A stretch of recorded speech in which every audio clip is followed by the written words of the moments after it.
Chapter 588. Grand Duke Solomon had not appeared since that meeting, and no one knew where Han Jin had gone. He did not even show up. This situation made the lords extremely depressed. After all, they were all powerful figures and had many things to deal with, but they were left alone in the Holy Crown City. What was even more depressing was that they had nowhere to vent their anger. Guevara had made it very clear that if anyone wanted to put pressure on Han Jin, the consequences would be unimaginable. Therefore, the lords could only swallow their anger and live in the Holy Crown City, and no one dared to do anything excessive. At this time, Han Jin was busy in his own world. Shining golden talismans flew out from Han Jin's hands and stopped falling when they were about half a meter above the ground. Countless talismans formed a huge golden array, and in the center of the array, Duolin lay quietly. She looked like an ordinary corpse that had been dead for a long time. After a long time, Han Jin stopped and let out a long sigh. He wanted to completely remove the power left in Duolin by the god of the underworld Stya without hurting Duolin. Even the current Han Jin could not do that, so he could only rely on the array. More importantly, Duolin's soul imprint had almost completely dissipated. Even though he had become an immortal, it was still very difficult for him to reconstruct Duolin's body. If it were someone else, Han Jin would not meddle in their business. On one hand, it was because of Duolin's identity, and on the other hand, it was because of Harley. Therefore, Han Jin had spent a lot of energy on this. Yelena and Sunir were afraid of disturbing Han Jin, so they had been standing nearby obediently. Now that Han Jin had finally finished setting up the array, they walked over, followed by Harley, who stuck his head out and looked around. "Raphael, who is that person?" Yelena asked. "Yes, master, who is that guy?" Harley couldn't help but be curious. Han Jin had been busy here for a long time. The identity of the skeleton was definitely not simple. "She's your wife," Han Jin said faintly. Hale opened his mouth wide and squeezed out intermittent, strange choking sounds from his throat. He never thought that the result would be countless times worse than what he had expected. Even if he had found an old and ugly woman, it would still be better than that skeleton. Yelena and Sunir were stunned for a moment before they burst out laughing. It was too cruel. It was too cruel. Hale almost broke down on the spot. He had always been loyal to the two madams. How could they laugh at his misfortune? "Master, I can," Harley stammered, but he couldn't complete his sentence. "What can you do?" Han Jin turned his head and asked. Harley stuttered. Suddenly, an idea flashed through his mind and he cried out, "Master, you're about to hold your wedding ceremony with the two madams. Then I can see the little masters. Wow. Give birth to 2 in a year, 4 in 2 years, 6 in 3 years. If after 8 or 10 years there will be a few more pairs of twins. Wow. That's amazing.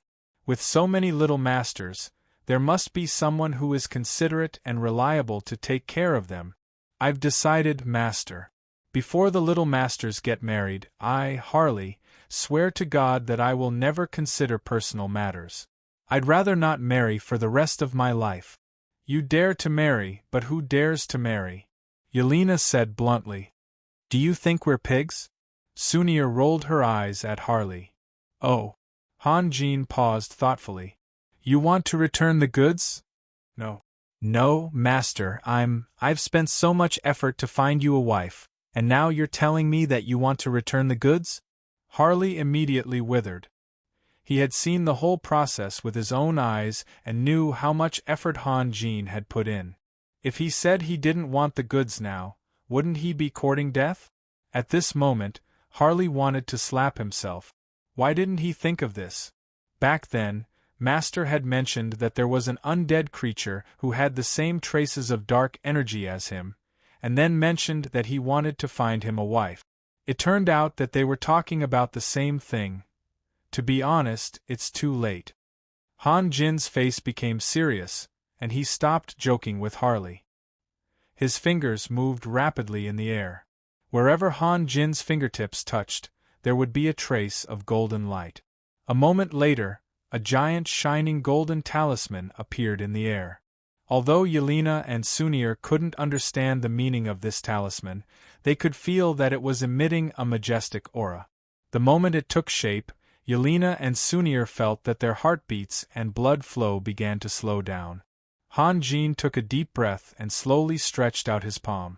When Han Jin's palm touched the talisman in the air, the world suddenly darkened, as if only Han Jin's slender white hand and the shining golden talisman were left in the whole space. But in the next moment, the space returned to its original state. Everything was the same as before, except for the talisman, which seemed to have suffered a great impact, rushing toward the large formation set up by Han Jin at an extremely fast speed. The talisman drawn by Han Jin seemed to have no physical body. It swept through the talismans that formed the formation without any hindrance and headed straight for Doreen, who was lying on the ground. However, when it came into contact with Doreen, the talisman suddenly emitted a golden light and turned into a brilliant golden barrier, enveloping Doreen's entire body. At the same time, the large formation that was silent also changed at this moment. Countless golden talismans began to rotate along various mysterious trajectories. Although each talisman moved in a different direction, they didn't appear to be disorderly and never collided with each other. It was as if everything had been calculated with incomparable precision. In the end, the shape of the talismans could no longer be seen clearly. Only streams of light could be seen shuttling back and forth, like a huge net that surrounded Doreen's body. One could only vaguely see the dazzling golden light in the formation through the gaps of the streams of light, but it was impossible to know what was going on inside. Han Jin was already sitting cross-legged on the ground.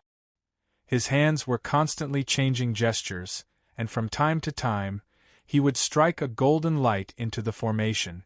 In fact, Han Jin had expected that it would be very troublesome before this. The power of the god of the underworld, Staya, had penetrated every corner of Doreen's body. To expel this omnipresent power required not only a huge amount of primary energy, but also enough patience. This was a huge and complicated project to the extreme. However, patience was never a problem for Han Jin. As time went by, Han Jin gradually extracted the traces left by the god of the underworld, Staya, out of Doreen's body. Yelena and Sunir couldn't stand it anymore and ran away to whisper to each other. Although the formation set up by Han Jin was magnificent, and the scene after it was in operation was also magnificent, no matter how beautiful it was, one would lose interest after a few hours. Only Harley was still standing behind Han Jin, ready to make a move. He was thinking about a life and death question. Should he rush up and kill that guy completely?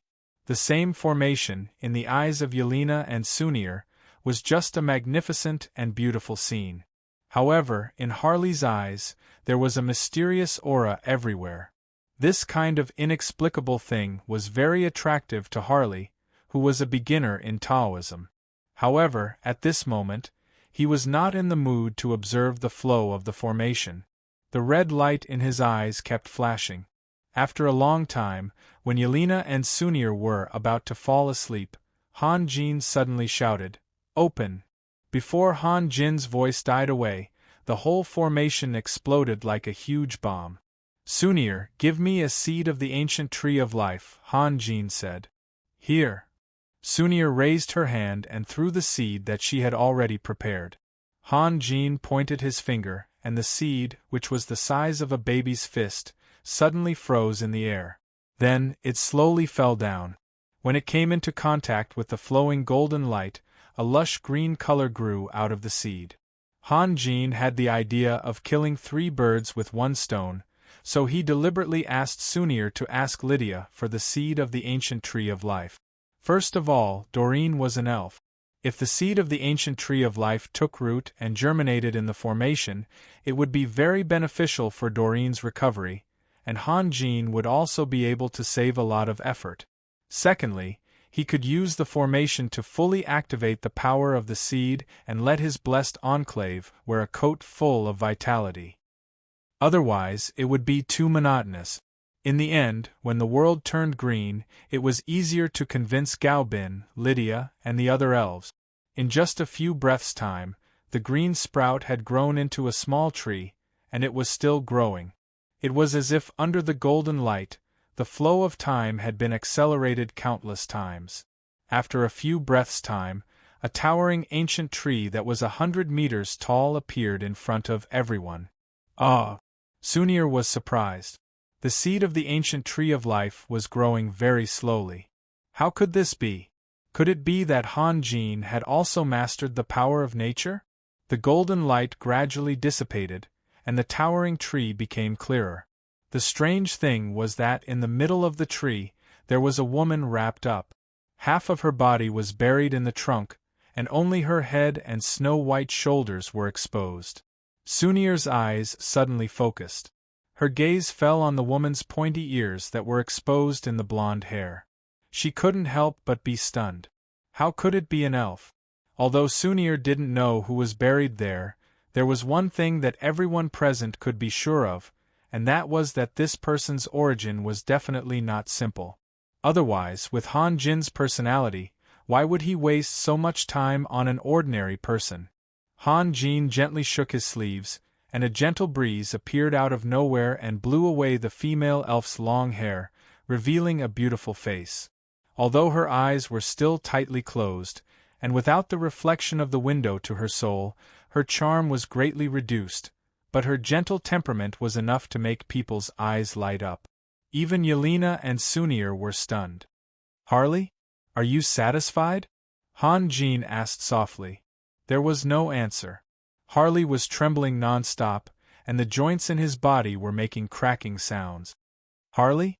Han Jin raised his voice. There was still no answer. Harley seemed to have seen the most terrifying thing in the world.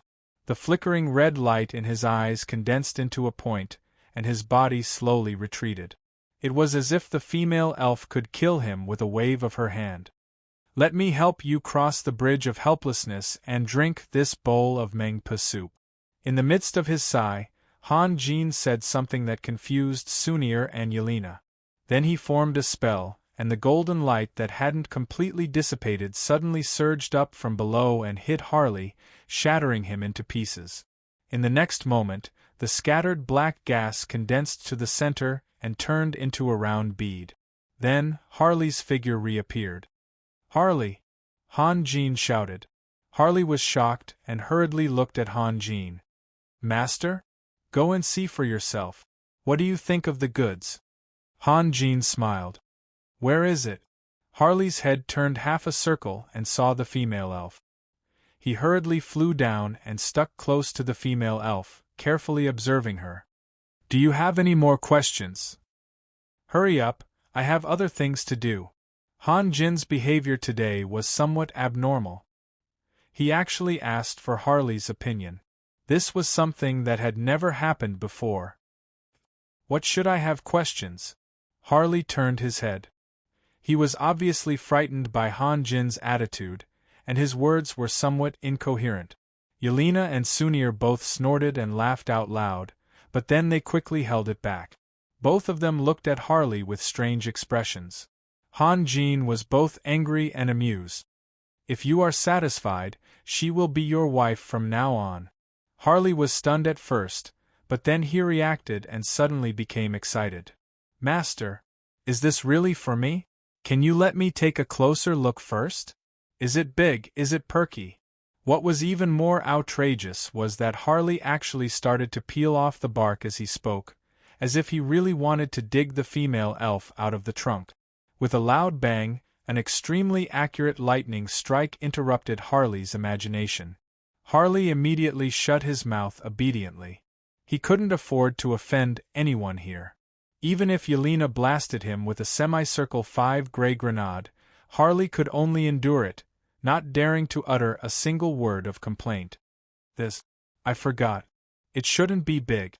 Han Jin seemed to be in a difficult position and then said, "Forget it, Harley. I will give her to Morrison's." When I am in a good mood, I will find you another one. No. Harley suddenly screamed and even opened his arms in front of the female elf. What? I thought you didn't like her? Master, Harley said with difficulty. I don't know why, but I liked her when I saw her. I like? Then you should cherish her in the future. Han Jin smiled. Let's go. Let's not disturb them. Oh right, Harley, she will wake up soon. You have to make some preparations. Harley was stunned and then screamed again. Master, don't go, what's wrong with you? Harley pointed at his skull. Before Harley could finish his sentence, Han Jin had already disappeared with Yelena and Sunir. The day before yesterday and yesterday I was in seclusion. I didn't turn on the computer, the TV, or go out. Thinking about my work and results for the past few years, I feel that I have put in a lot of effort, but the results have not been very good. It doesn't seem to be very pleasing. Of course, this must be my own fault. Light and heavy, refreshing and depressing, light and dark. I seem to have always wrongly chosen the latter. In this regard, Xiao and I have tried to persuade me many times. Maybe it's because I am over 30, but it's hard to change one's nature. I deserve a beating. I hope this is my first awakening. I also hope that the next book can be more relaxing and comfortable for everyone. I will work hard. To be continued. If you want to know the future, please go to www.chidian.com. There are more chapters. Support the author, support the legal reading. Chapter 589. My lord, the messenger has arrived, Lang Ning said in a low voice. Where is he? Guevara, who was quickly flipping through the documents, slowly raised his head. Just outside. Outside the city? No, I mean, he's in the side hall of the conference room. Guevara closed the document and asked, Why can't I sense the breath of a dragon? Can I answer this question myself? As he spoke, the door was pushed open. Guevara was somewhat displeased. As a dragon knight, I think you should know that it's very impolite to break into someone else's room. I know, but I really don't have time. The knight outside the door smiled bitterly. Then, can I come in? Guevara thought for a moment and winked at Lang Ning, indicating that Lang Ning should leave. Then he said, Please take a seat. The knight outside the door did not stand on ceremony. He strode in and sat on the chair beside Guevara, quietly looking at him. Guevara had already closed the document, but at this moment, he slowly flipped it open again and read it carefully line by line, ignoring the uninvited guest. The knight seemed to be a little restless, and the bitterness on his face became more and more apparent. However, his impoliteness just now had already made Guevara very unhappy. If he interrupted Guevara's work again, it might put him in a passive position, so he did not dare to act rashly. Guevara was still flipping through the document until the knight's expression became extremely anxious, and even the veins on his neck bulged.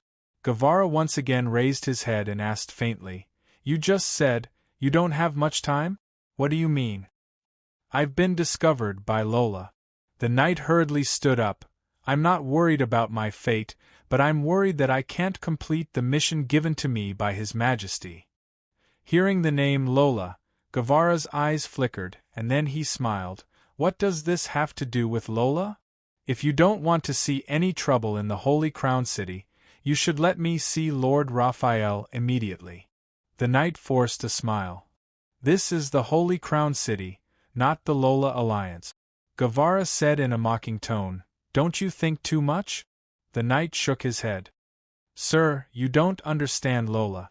I've only met her a few times, so I really don't know her well. Guevara smiled and said, Well, let's put this topic aside. Mr. Dick, you've come all the way to the Holy Crown City. You're a rare guest. On behalf of all my colleagues in the Holy Crown City, I welcome your visit. Please take a seat. Sir, now is not the time for pleasantries. I need to see Sir Raphael immediately, the knight Dick said anxiously. Raphael is not someone you can meet just because you want to, even if you represent the majestic light Emperor Nicholas. Guevara smiled and said, "You can tell me first. If it's really necessary, I'll find a suitable time to inform Lord Raphael." The Knight Dick opened his mouth, as if he wanted to say something, but then he became discouraged and slowly sat back on the chair. If it were another messenger who didn't know the details of the Holy Crown City, he would have been furious and even questioned Guevara on the spot. How could he afford to delay the important matter? However, Nicholas had already made a detailed analysis of the power structure of the Holy Crown City. The Knight Dick was very clear that Guevara had a high status. He really didn't have the courage to put pressure on Guevara. However, Nicholas had told him that the gift must be presented to Han Jin face to face. Therefore, he was in a dilemma. As soon as the Knight Dick sat down, someone knocked on the door of the room. Guevara frowned and said, "Come in." As the door opened, a group of elves rushed in. The leader was the former leader of Lola's alliance, the Lord of Moonlight City, Lola. Beside Lola, there were Blanche, Louise, Constance, and the only human being was the great magician Panvin. However, from their expressions, they didn't seem to be in a group. Constance was holding Lola with one hand and Louise with the other. However, she was obviously not strong enough and was almost dragged in by others. Blanche's eyes were full of worry, and Panvin's face was also somewhat gloomy. Only Lola and Louise seemed to be in a good mood. "Sir Guevara, sorry to disturb you," Lola was the first to say with a smile. Lola's figure was slender, and her beauty was even above her sister Louise's. However, her phoenix eyes were slightly long and narrow, and her pupils were too bright. This made her temperament a bit more fierce and less tactful. One look and one could tell that she was a powerhouse who had held power for a long time and acted swiftly and decisively. "You are." Guevara didn't stand up. He didn't need to give in to anyone. This was the pride that Han Jin had given him. Especially when he was in a bad mood, he didn't need to force himself. "I'm here to visit an old friend," Lola said softly. Then she shifted her gaze and fixed her eyes on the Knight Dick. Guevara's eyes flickered and then he smiled at Blanche. "Blanche, when did you come back? How's the situation in Wild Willow City?" "I just came back not long ago." Blanche's smile was a little uneasy. "By the way, where is Sir Raphael?" "To be honest, I haven't been able to find him. Now, I'm too lazy to look for him," Guevara said. Guevara purposely gave Lola the cold shoulder, which made his intentions clear. "If you want to visit an old friend, sure, but you should have changed the time and place. Barging into my place is your fault." "Lady Lola, let's go back first," Constance whispered. "Let's not disturb Sir Guevara." "Don't worry, Constance. I'm just here to visit him. I won't do anything, and I won't make things difficult for you," Lola said softly. "Lady Lola, what can you do here?" Guevara was furious at that moment, and his choice of words became even sharper. In fact, Guevara was not in a good mood. Han Jin invited Solomon over and handed over some important government affairs to Solomon. Everyone knew his intention. In the future, the empire would have 2 prime ministers, and he and Solomon would be the prime ministers. This was not a big deal, as Guevara was not a greedy person. The reason why he had all the power in the past was that Han Jin was too lazy, and there was a serious gap between the older and younger generation in the Holy Crown City. There was a lack of reliable people, and the younger generation lacked experience. Now that Solomon was here, he was happy to have someone to share his burden. But the problem was that Solomon's policy was completely different from his. Not long after taking office, Solomon had caused a series of disturbances, which made him worried about the future of the empire. Moreover, Guevara did not like Lola at all. After Lola arrived at the Holy Crown City, she took advantage of her status as a half-elf to have a good relationship with the elders of the elves.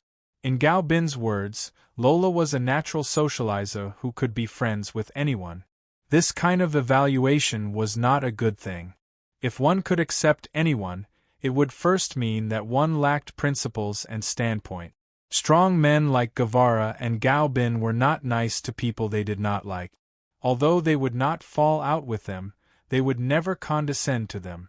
Lola always had a gentle smile on her face, and she could chat with anyone happily. Even if she was in a bad situation and needed to expand her social circle, this method was more or less inferior.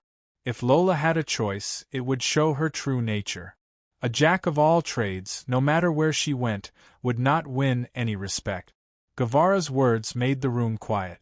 Even Louise could hear the tension in the air. She stared at Guevara blankly. She could not understand. They were all friends, and Nicholas's people were obviously enemies. How could this be? At this moment, a dazzling, colorful light suddenly penetrated the wall and rushed around the room. Then a figure appeared in the light. "Lord Dick, we meet again." "Lord Raphael." Knight Dick let out a long sigh of relief. Although Lola's expression did not change, there was clearly something burning in her eyes. She smiled and said, "Lord Raphael, hello?" Han Jean glanced at Lola, nodded, and looked at Knight Dick. "Raphael, I finally see you again." Louise let out a cheerful laugh. "Where have you been hiding these past few days?" Hearing Louise's sudden interruption, Lola was a little nervous and quietly tugged at Louise. "I'm not hiding." Han Jean smiled. "Louise, you just came back, right? Did you get hurt in Wild Willow City? I told you that the safest place was Holy Crown City, but you didn't listen and insisted on going to Wild Willow City with Blanche. Were you scared? If you don't listen to your elders, you'll suffer." "No, I'm not. Don't look down on me, I'm also a high-grade professional." Louise would not admit defeat so easily. She retorted, "Are you that old? Why should I listen to you?" Lola was a little surprised. She greeted Han Jean, and Han Jean just nodded to her. She thought that Han Jean would not pay attention to Louise at all, but in the end, Han Jean talked so much with Louise. "Raphael, let me introduce you. This is my sister, Lola. I've told you about her before." Louise wasn't completely brainless. She knew how to find an opportunity to promote her sister. "Hello," Han Jean said to Lola, and then revealed a naughty smile. "Louise, your sister is much prettier than you. You are so annoying." Louise was angry and even stomped her foot. Although this was the truth, it was too direct and she couldn't accept it. Lola tried hard to maintain the smile on her face. She knew very well that Han Jean praised her beauty not because she was really beautiful, but because he wanted to tease Louise. Otherwise, even if she was more beautiful, she would not be able to attract Han Jin's attention. Suddenly, the door of the room was rudely pushed open again. Guevara was furious. Why did my room become a playground today? The next moment, he saw Ankiel's figure, and his raised eyebrows slowly drooped down. He could not lose his temper in front of Ankiel, because Han Jean had told him about the critical situation in the Abyss world. Without Ankiel's help, Han Jean would have died in the hands of Nicholas. "How did you know I was here?" Han Jean asked. "I'm not blind." Ankiel laughed. She was hinting that Han Jean was always riding on a dazzling sunset, full of style. "You also just arrived at the Holy Crown City, right? How did you know?" "I guessed." Han Jean thought for a moment. "You can only arrive at the Holy Crown City the day before the conference officially starts, because this place will make you feel uncomfortable." "What do you mean?" Ankiel asked, puzzled. Han Jean smiled and turned to Dick Knight. "When did you set off from Iron Fist City?" "You! Can't you change this bad habit?" Ankiel smiled bitterly. Han Jean always spoke halfway, which made her so angry that her teeth itched. "Saying it too clearly will not do you much good," Han Jean said. "How do you know it won't do me any good if you don't say it?" Dick Knight looked at Han Jean and then at Ankiel. He was very confused. Han Jean was asking him a question. Why did he leave him aside in the blink of an eye? Should he answer or not? "Then don't blame me." Han Jin sat on the chair with a smile. I have nothing to do these days, so I talked with Shashan a lot. Shashan? Ankiel's expression was obviously stiff, and then she immediately became calm. Who is Shashan? You exposed yourself, didn't you? Han Jin's smile became more and more evil. Actually, when I first met Shashan, I was shocked. I didn't expect that there was such a strong person in the world. Although her strength is not as strong as yours, the gap is not very big. You can't deny it, can you? Who is Shashan? Ankiel gritted her teeth and said word by word, but she was a little flustered. Before coming, she never expected Han Jin to see through her secret. Ankiel, although you can change your appearance, you can't change the fact that you have the coldest frost in the world. Shashan has the world's hottest flame, so you can't avoid her senses. Han Jin was still smiling. Don't say it, Ankiel said anxiously. She could confirm that Han Jin was not lying to her, but really knew about her unforgettable experience. You left at that time because you had no choice, right? Han Jin smiled. Ha! Ankiel showed a helpless smile. I didn't treat her as an enemy, but she has always treated me as an enemy, so everything is meaningless. With Shashan's strength, she can protect him very well. Unless the three leaders of the Abyss take action, or I. I understand. Jealousy, Han Jin said. I know how you feel. What nonsense are you thinking? Ankiel didn't know whether to laugh or cry. I'm just friends with him, understand? Moreover, I understand. Everything starts from being friends. Back then, Sunir and I were also. Why are you so wretched? Ankiel gritted her teeth again. Haha. I'm just curious. Han Jin paused. By the way, Ankiel, do you know whose child the baby is? Ankiel was stunned for a moment, but she suddenly understood what Han Jin meant. Her expression became very strange. Are you crazy? If Shashan knows that you're making up stories about her behind her back, she won't let you go. Moreover, she's your elder after all. Han Jin's face suddenly revealed a look of lingering fear. He didn't say anything, as if he was lost in thought. Ankiel immediately caught Han Jin's abnormality. She asked tentatively, Did you tell her? Did you ask her in front of her face? Yes. Oh my God! Ankiel completely lost her composure. You. She repeated the word, you, several times, but couldn't say anything else. Curiosity kills the cat. It's true. Han Jin's expression was a little awkward. But Ankiel suddenly realized something. There's no trace of your fight in the Holy Crown City. Don't worry. Everything is under my control. Since you've asked her, why are you still asking me? Ankiel glared at Han Jin. That's impossible. Shashan and I both treat him as our best friend. It's definitely not as you think. I don't believe it. Han Jin became cheerful again. Moreover, asking her about you and asking you about her gives me a sense of accomplishment. Coming here today is my biggest mistake. Ankiel let out a long sigh and ignored Han Jin. Guevara and the others were confused. They didn't understand what Han Jin and Ankiel were talking about. A baby? Han Jin fought with someone? That expert strength was only second to the three lords of the Abyss and Ankiel, but was above most experts in the world? Lord Dick, you haven't answered my question yet. Han Jin's eyes fell on Dick the Knight. Dick the Knight smiled bitterly in his heart. Give me a chance to answer. He hurriedly said, I set off more than 10 days ago. You arrived in such a short time? Your dragon didn't leave you? Didn't you say that the dragons have called back their dragons? He's my partner in life and death. Why would he leave me?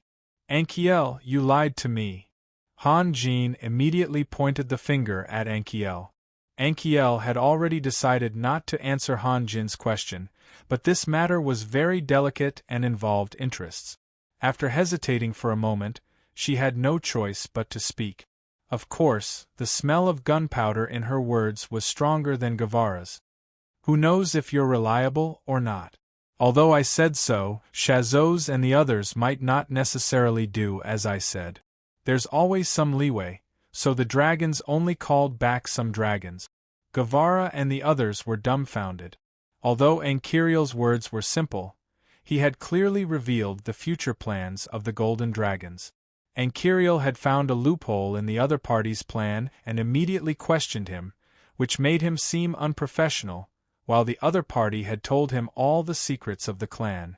Were these two powerhouses, who represented the peak powers of different races, playing a game?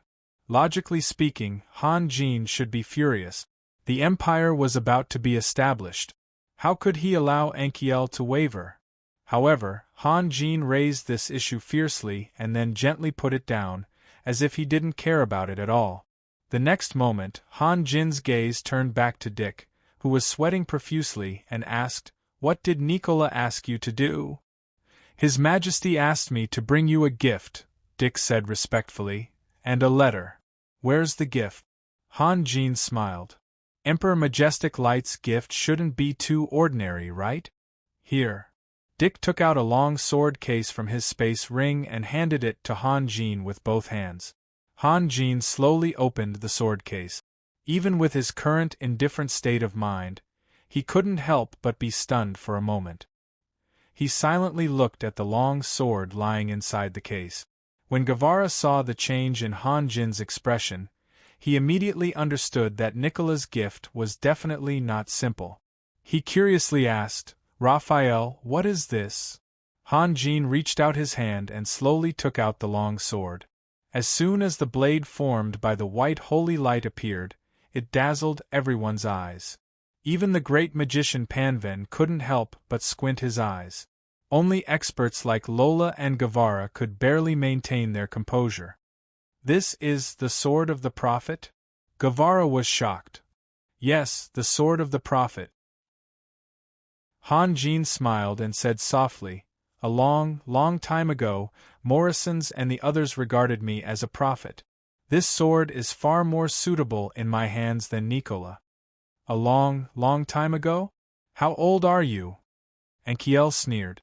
She also had a small temper. Han Jin's wretched speculation about her past was not only tarnishing their sincere friendship, but also hurting her. Therefore, she had already regarded Han Jin as an enemy.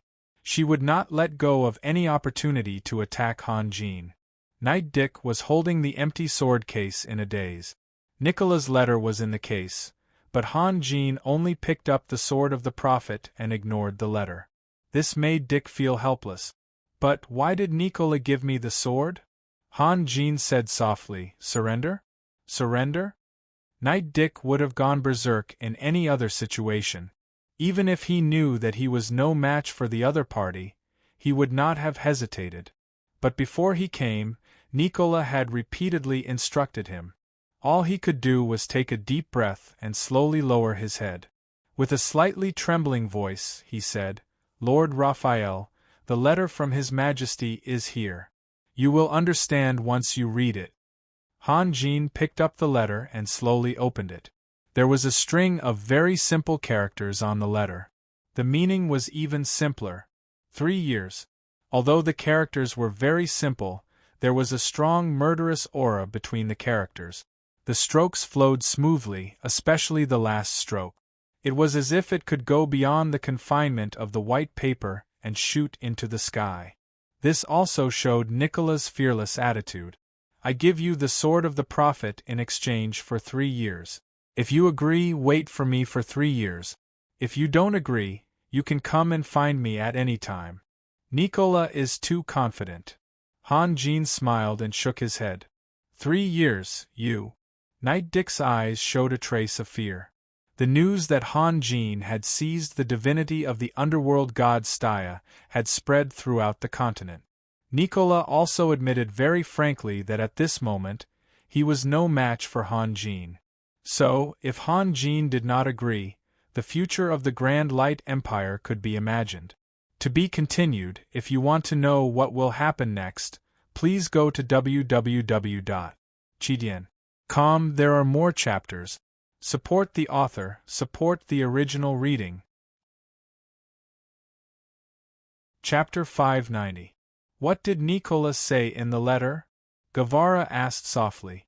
Not only was Gavara curious, but Lola also pricked up her ears, afraid that she would miss any information. Take a look at it yourself. Han Jin smiled as he passed the letter to Gavara. Gavara took the letter. He wanted to observe Nicola's handwriting, but who would have thought that there was only half a line of words in the letter, and it was done with just a glance. Gavara's concentration was all for naught. Heh! Gavara was surprised at first, but then he chuckled. He turned to Han Jin and asked, "What do you plan to do? This request is not too much. I will give him 3 years. Han Jin smiled and said, "This is also my last respect for him." At this moment, Han Jin sighed in his heart. It was ridiculous to think that Han Jin was the target to surpass. It was not that he looked down on Nicola. If he did, Han Jin would not have given Nicola the chance to surpass him at all. Han Jin relied on his own hard work and luck to become the arrowhead, and Nicola was the feather. Under normal circumstances, no matter how far the arrow flew, the position of the arrowhead and the feather would not change. Nicola was prepared to train hard for 3 years to surpass Nicola. Would Han Jin waste his time? I realized, you are getting younger and younger. Gavara smiled bitterly and said, "You are treating such a big matter as a game? Even a lion has to use all its strength to catch a rabbit." This was what Han Jin had said before. Why did the Han Jin of today suddenly become so strange? Lola could not hold back her curiosity. She did not care about her manners and quietly took a few steps forward to look at the letter in Gavara's hand. But after she read the contents of the letter, her expression changed immediately. She then said anxiously, "Master Raphael, I agree with Master Gavara's opinion. We must not give Nicola any chance." "My opinion? What did I say?" Gavara sneered. Lola was at a loss for words. Gavara had said that Han Jin was treating such an important matter as a child's play, which meant that he was against Han Jin agreeing to Nicholas's request. However, these were all deductions, and Gavara had not expressed his opinion. How could she reply? However, Lola was a famous person after all. She smiled gently and did not seem to mind Gavara's question. Then, she said softly, "Master Raphael, Nicholas is not a person you can trust. You look forward to peace, but Nikolai may not give you peace in return. Have you thought of that? If Nicholas uses these 3 years to go on expeditions and expand the foundation of the magnificent Light Empire, how will those lords who have already given their loyalty to you protect themselves? Lady Laura, don't you think that Nicholas is too incompetent?" Gavara replied coldly, "Is this thing even useful? Is Raphael's promise really useful?" After saying that, he waved the letter in his hand forcefully. "You." Lola's smile did not change, but she was secretly angry. She did not understand why this old knight in front of her was always making things difficult for her. Not to mention Raphael's verbal promise, even if it was signed by them personally, "We can tear it up at any time." Gavara said, "Do you think that Nicholas will provoke us like what you think? Master Gavara, you still don't understand Nicholas' madness." Lola sighed softly. She did not want to continue arguing with Gavara. At the same time, she secretly glanced at Louise. Louise looked at Gavara and then at Lola. Before coming, Lola had told her that if she met Raphael, she must help her say a few words. However, the strange thing was that Louise did not seem to see Lola's hint. After a moment, Lola could not help but cough loudly. "Sister," Louise said helplessly, "Raphael can make the Holy Crown City so powerful in just a few years. He is much smarter than us. Does he need others to teach him these things? Don't worry about it." Lola was stunned for a moment. She then looked at Louise deeply and did not speak anymore. At least, she had a way out. She forced herself to stand up, not to induce anything, but to consider the future of the Holy Crown City. On the other side, Guevara also felt a little better. Everyone knew that Han Jin already had the strongest power in the world. It was meaningless to flatter Han Jin's strength, and he did not need anyone to flatter him. However, Louise attributed the strength of the Holy Crown City to Han Jin's talent and wisdom, which was just right. The brave and intelligent Han Jin, the originally stiff atmosphere eased a little. Constance interrupted at the right time. Lady Lola, Lord Gaobin has an urgent matter to discuss with you. You see. Although she was deeply dissatisfied with Lola's recklessness, she still stepped forward to help Lola because she was a half-elf after all. I almost forgot. Lola smiled and then said to Han Jin, then, Lord Raphael, we will take our leave now. When you are not too busy in the evening, I will visit you again. The last prelude was enough to prove that Lola had not given up. She was still trying to find a chance to communicate with Han Jin. I will be even busier in the evening, Han Jin said with a smile. Is that so? What a pity. Lola's expression finally changed a little. She sighed and left with Louise in a resentful manner. Raphael, remember to come and see me. Louise turned back and smiled. Okay. Han Jin replied with a smile. When Lola and the others walked out of the room, Guevara threw the letter on the table and said angrily, These elves don't even know how to lie. Why would Gaobin be in a hurry to find her? You seem to dislike her? Han Jin said with a smile, then glanced at Knight Dick. Lord Dick, you can leave now. Don't worry, Lola will not trouble you. But you should leave quickly. If you stay for too long, Lola may regain her courage. I will leave now. Knight Dick whispered, Do you really agree? Nicola is a true warrior. Of course, I will help him. Han Jin said slowly. Knight Dick took a deep breath, turned around, and strode out of the door. Guevara realized that he had misspoken. He should not have talked about elves in front of outsiders. After Knight Dick left, he returned to the topic. Raphael, you don't know, but that Lola is too active. She is trying to build relationships everywhere, and she always uses her sister Louise as a shield. She talks about how you and Louise fight side by side. Ridiculous. Think about it from another perspective. Han Jin said softly. Nicola has destroyed everything she has. She can't let go of her hatred. What should she do? What can she do? Guevara was stunned. When he was defeated by the elves and Dismark, his heart was dead and he was forced to live in the mountains. As long as there was a glimmer of hope, how could he remain silent? But she is too impatient. After all, this is the Holy Crown City. Guevara said slowly. Guevara did not realize a change. He was very experienced, and people like him were often difficult to move. Han Jin's casual words touched Guevara's softest spot, and made him less disgusted with Lola. It seemed normal and natural, but in fact, it was not simple. At this moment, footsteps came from outside the room, and then the door was pushed open. Gaobin and Jedis walked in. Gaobin, have you seen Lola? Guevara asked. Yes. Gaobin glanced around and nodded to Angiel as a greeting. Then he sat down on the chair and said, But I don't have time to talk to her. This Lord Raphael has finally appeared, and I have to settle accounts with him. What's wrong with me? Han Jin asked curiously. What's wrong? Gaobin sighed and said, The meeting will be officially held tomorrow. 2 days later, the Holy Crown City will hold a big wedding ceremony. Shouldn't you let Sunir go and let her prepare? You humans have your own rules, and we elves have our own rules. Do you think we should just hand over Sunir to you and then everything will be over? Keep it simple. Haha, keep it simple. Han Jin laughed a few times. Because of his state of mind, he was more and more tired of those complicated things. He did not even plan to attend the meeting tomorrow. Bullshit. Gaobin was really anxious. Where is Sunir? Give her to me. She is very busy now. Tonight. Han Jin was going to drag it out. Then I will wait for you here. Don't go. Gaobin stared at Han Jin fiercely, then grabbed the teacup. He did not care whether the water inside was hot or cold, and drank it in big mouthfuls.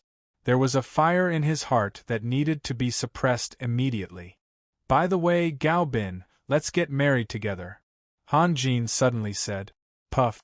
The leader of the elves, who had experienced hundreds of battles, was defeated by Han Jin's words. He choked on the cold tea in his chest and shot out like a water arrow. Then, Gaobin coughed violently and stared at Han Jin with his eyes wide open. He wanted to ask Han Jin something, but he couldn't. She has waited for you for decades. It's time for her to have a home, Han Jin said softly. Guevara and Jedis immediately understood what Han Jin meant. They could not help but smile at each other. Gaobin suppressed the pain in his chest with great difficulty and roared, "Who waited for me for decades? What nonsense is this? You don't know?" Han Jin's smile was full of mischief. He then looked at Guevara. "Mr. Guevara, do you know who I am talking about?" "Of course I do." Guevara smiled and nodded. Seeing that Han Jin wanted to expose Lydia's hidden feelings, he wanted to take the opportunity to help. This also proved Guevara's magnanimity. After all, Lydia used to be his archenemy. "Jedis, do you know?" "I know too." Jedis smiled. "You see, we all know." Han Jin laughed. "Only you don't know anything. Don't give me that. You want to play tricks with me." Gaobin sneered, hand over Sunir. "I'm not waiting anymore. Now. The furthest distance in the world is not the distance between life and death, but when she stands in front of you and you don't know that she loves you." Han Jin recited like a very competent bard. "The furthest distance in the world is not when she stands in front of you and you don't know that she loves you, but when she loves you so much that she is obsessed with you and you can't say that she loves you." Gaobin was dumbfounded. He looked at Han Jin blankly and could not say anything. "My whole body is numb. Even my hair is standing up," Jedis murmured. It was undeniable that Tagore's poems were incomparably beautiful. More importantly, if Jedis had read them from a book, he might have been enchanted by them as well. However, it was a completely different story when it came from Han Jin's mouth. Han Jin narrowed his eyes. Although he was in the room, his spiritual sense could observe very far away. Lydia and Constance were walking quickly towards the room. Lola has no self-respect. Lydia's expression was rather displeased. What right does she have to participate in the decision-making of the Holy Crown City? "My lord, Lord Gaobin is here. With him here, Lord Raphael should be understanding," Constance said in a low voice. "Gaobin? He has been worried sick these days because of Sunir." Lydia smiled bitterly. "I was worried that he would get angry with Lord Raphael in person. No. I must keep an eye on him so that he doesn't cause any unpleasant things." Sigh. The current Lord Raphael has become a completely different person, who knows? The furthest distance in the world is not when she can't say that she loves you, but when she misses you so much that she can only bury it deep in her heart. Han Jin's voice floated into Lydia's ears. Her hand that was about to knock on the door froze in midair. "Stop!" Gaobin could not stand it anymore. Like Jed's, he felt numb all over his body. "Raphael," I said, "stop playing tricks with me. Hand over Sunir immediately. Turn around. What you see is the lover who has buried all her longing deep in her heart." Han Jin's voice seemed to be full of inexplicable magic. Gaobin could not help but turn his head and saw a door slowly opening. Then, Lydia's stiff figure jumped into his sight. The expression on Lydia's face was very complicated. There was fear, despair, self-reproach, and a trace of hope. If she could move, she would have turned around and run away. However, an invisible force controlled her body and forced her to face Gaobin. "Lydia, you!" Gaobin was shocked. He then turned around and roared, "Raphael, how can you joke like this? Apologize to Lydia immediately." "Idiot, do you know why Lydia is always so crazy in battle?" Han Jin said slowly. She can give up everything for you, but your eyes always skip over her and fall on others. Instead of silently enduring this pain, she would rather die in battle in front of you. At least, when she dies, you will temporarily forget about everyone else and only grieve for her." Lydia could not make a sound or move her body. Otherwise, she would have run away as fast as she could. But now, she could only stand there like a statue. Tears flowed from her eyes and wet the soft armor in front of her chest. She could not control her tears because what Han Jin said was what she wanted to shout out loud. Constance looked at Lydia in a daze. She could not believe her eyes. Lydia was crying? Lydia, who had killed countless people, whose hands were stained with blood, who always stared coldly at her opponents with a pair of hazy eyes, was actually crying? Gao Bin's body became as heavy as a machine. He slowly turned around and looked at Lydia. At this moment, he could clearly see the tears in Lydia's eyes. He could also see Lydia's inferiority complex and anticipation. Gao Bin wasn't stupid at all. If he wasn't smart enough, he wouldn't be qualified to be the leader of the elves. The only reason he didn't see through Lydia's thoughts was because they were too close and familiar with each other. He had always treated Lydia as his best comrade. When he first fell in love, he even asked Lydia for advice. Little did he know that his trust in her was very hurtful. Divine archer Gao Bin and magical archer Lydia. There was only a thin layer of paper between them. Now, the paper was mercilessly pierced through by Han Jin. Gao Bin felt as if there was a huge rock pressing down on his heart. His lips trembled slightly, but he could not say a single word. Han Jin quietly looked at Gao Bin's back. A playful smile appeared on his face. "Gao Bin, oh Gao Bin, even if you know that I want to change the topic and don't want to hand over Sunir, what can you do to me?" Gao Bin and Lydia looked at each other silently. After some time, Gao Bin forced a smile. "Ha! Lydia, I'm sorry." Lydia's tears suddenly stopped flowing. Her eyes were covered with a layer of frost. What she needed, what she hoped for, was not an apology. She had been feeling inferior for a long time, and her heart had become very sensitive and a little extreme. Moreover, Gao Bin had never done anything wrong to her. It was Gao Bin's freedom to like whomever he liked, and she had no right to interfere. Right now, an apology was enough to make her despair. It was the precursor of a tactful rejection. Lydia didn't know where she got the strength from, but she gritted her teeth and struggled against the force that was restraining her body. Han Jin helplessly pointed at Lydia with his fingertip. Lydia's body trembled, and she suddenly found that she had regained her freedom. In the next moment, Lydia turned around and dashed into the distance without looking back.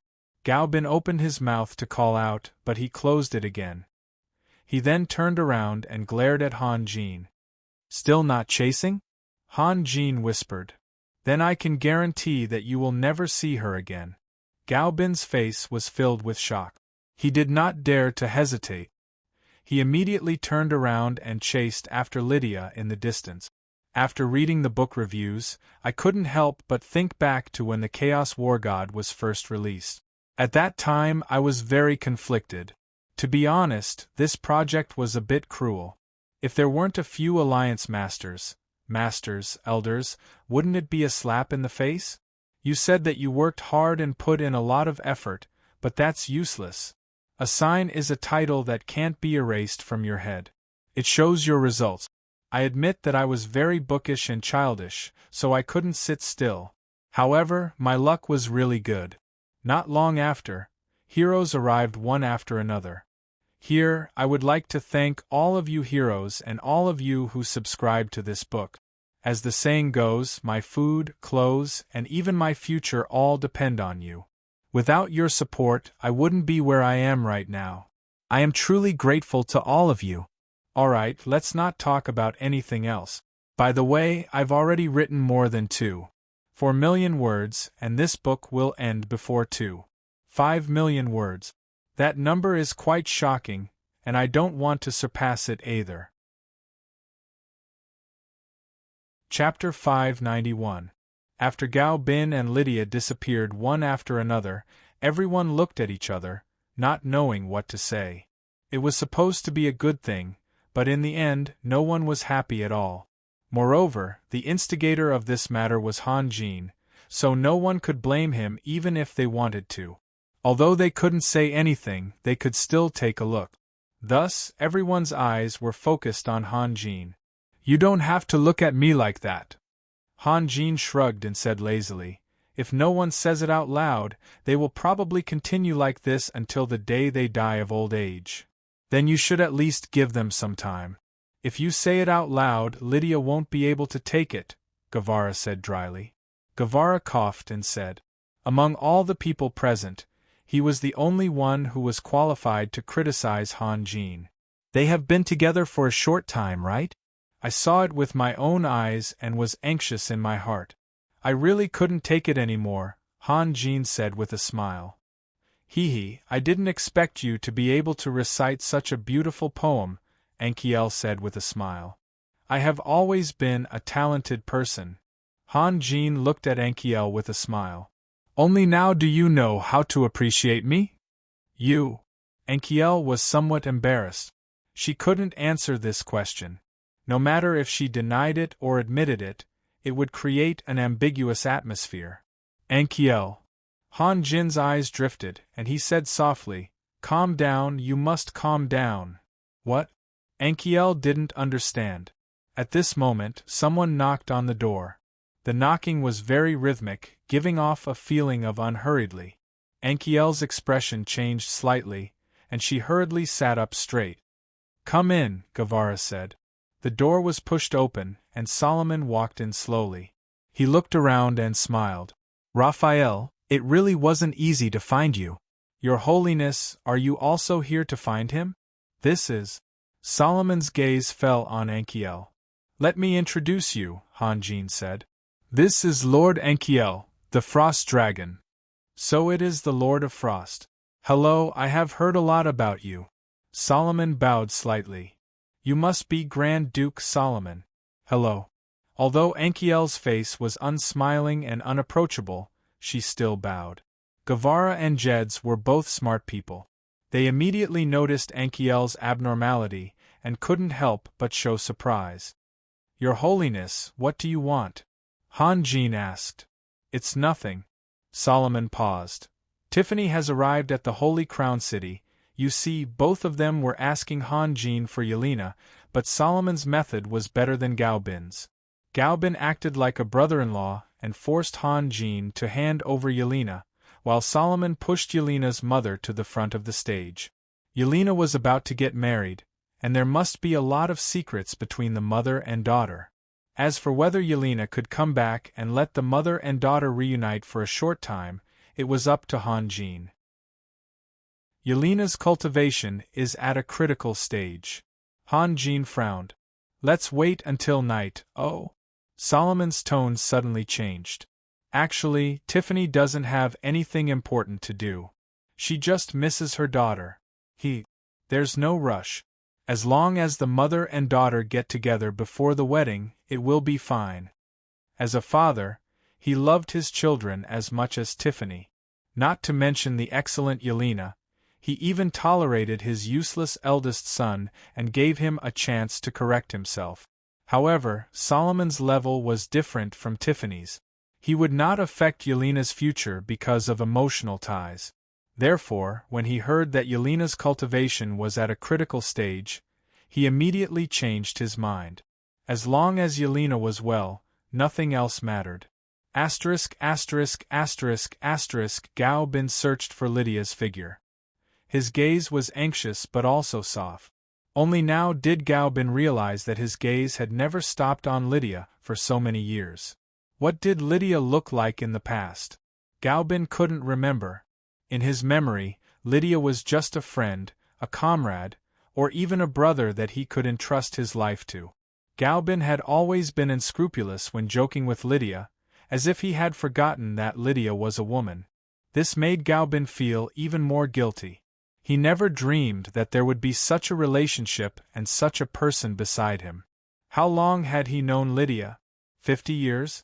Or 80 years. Maybe it was longer? He had only been with a human woman for more than 20 years, and he thought that he had experienced all the joys and sorrows of life, and had seen through everything. Little did he know that there was a woman who had spent 100 years silently watching over him. Compared to this feeling, were the things that he couldn't let go of really as heavy as he imagined? Galbin knew that the scar was the biggest pain in Lydia's heart.